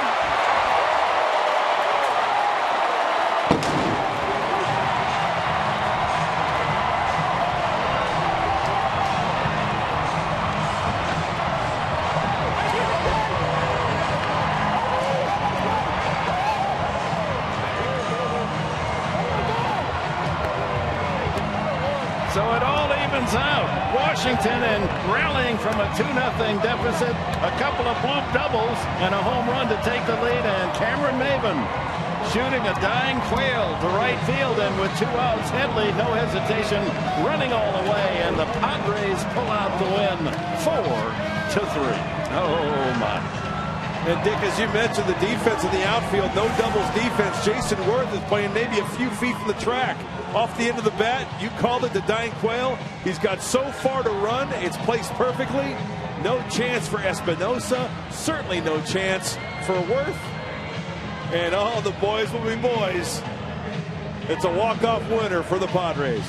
The walk-off win, and with the hitting star, Cameron Maven, let's go down to Chris. Cameron Maven, congratulations. Walk me through that at bat, and what pitch were you looking for from Stammen? You know, I was sent slider. He threw me one. You know, I saw it, and, you know, he went out there, and I was able to stay on it just enough, man, and, hey, it would take him. The hits have been tough for you to come by the last couple games. How good does this feel? Awesome, man. We battled. We competed. It was a team effort, man. Yonder kept us in it.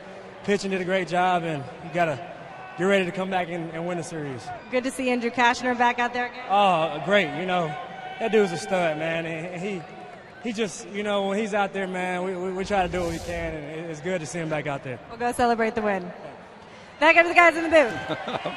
Okay, man. Chris, 3 times a man. All right, no problem. Yonder Alonso coming out to talk with Chris. We'll get to his feelings. It was Alonso with a dramatic home run with 2 outs in the bottom of the 9th, and then Maven hits it the short way, the flare for the win. And Mike, what a win, huh? Yeah, always nice to pick one up at the ballpark that you call home, and a nice even series, 1 game apiece.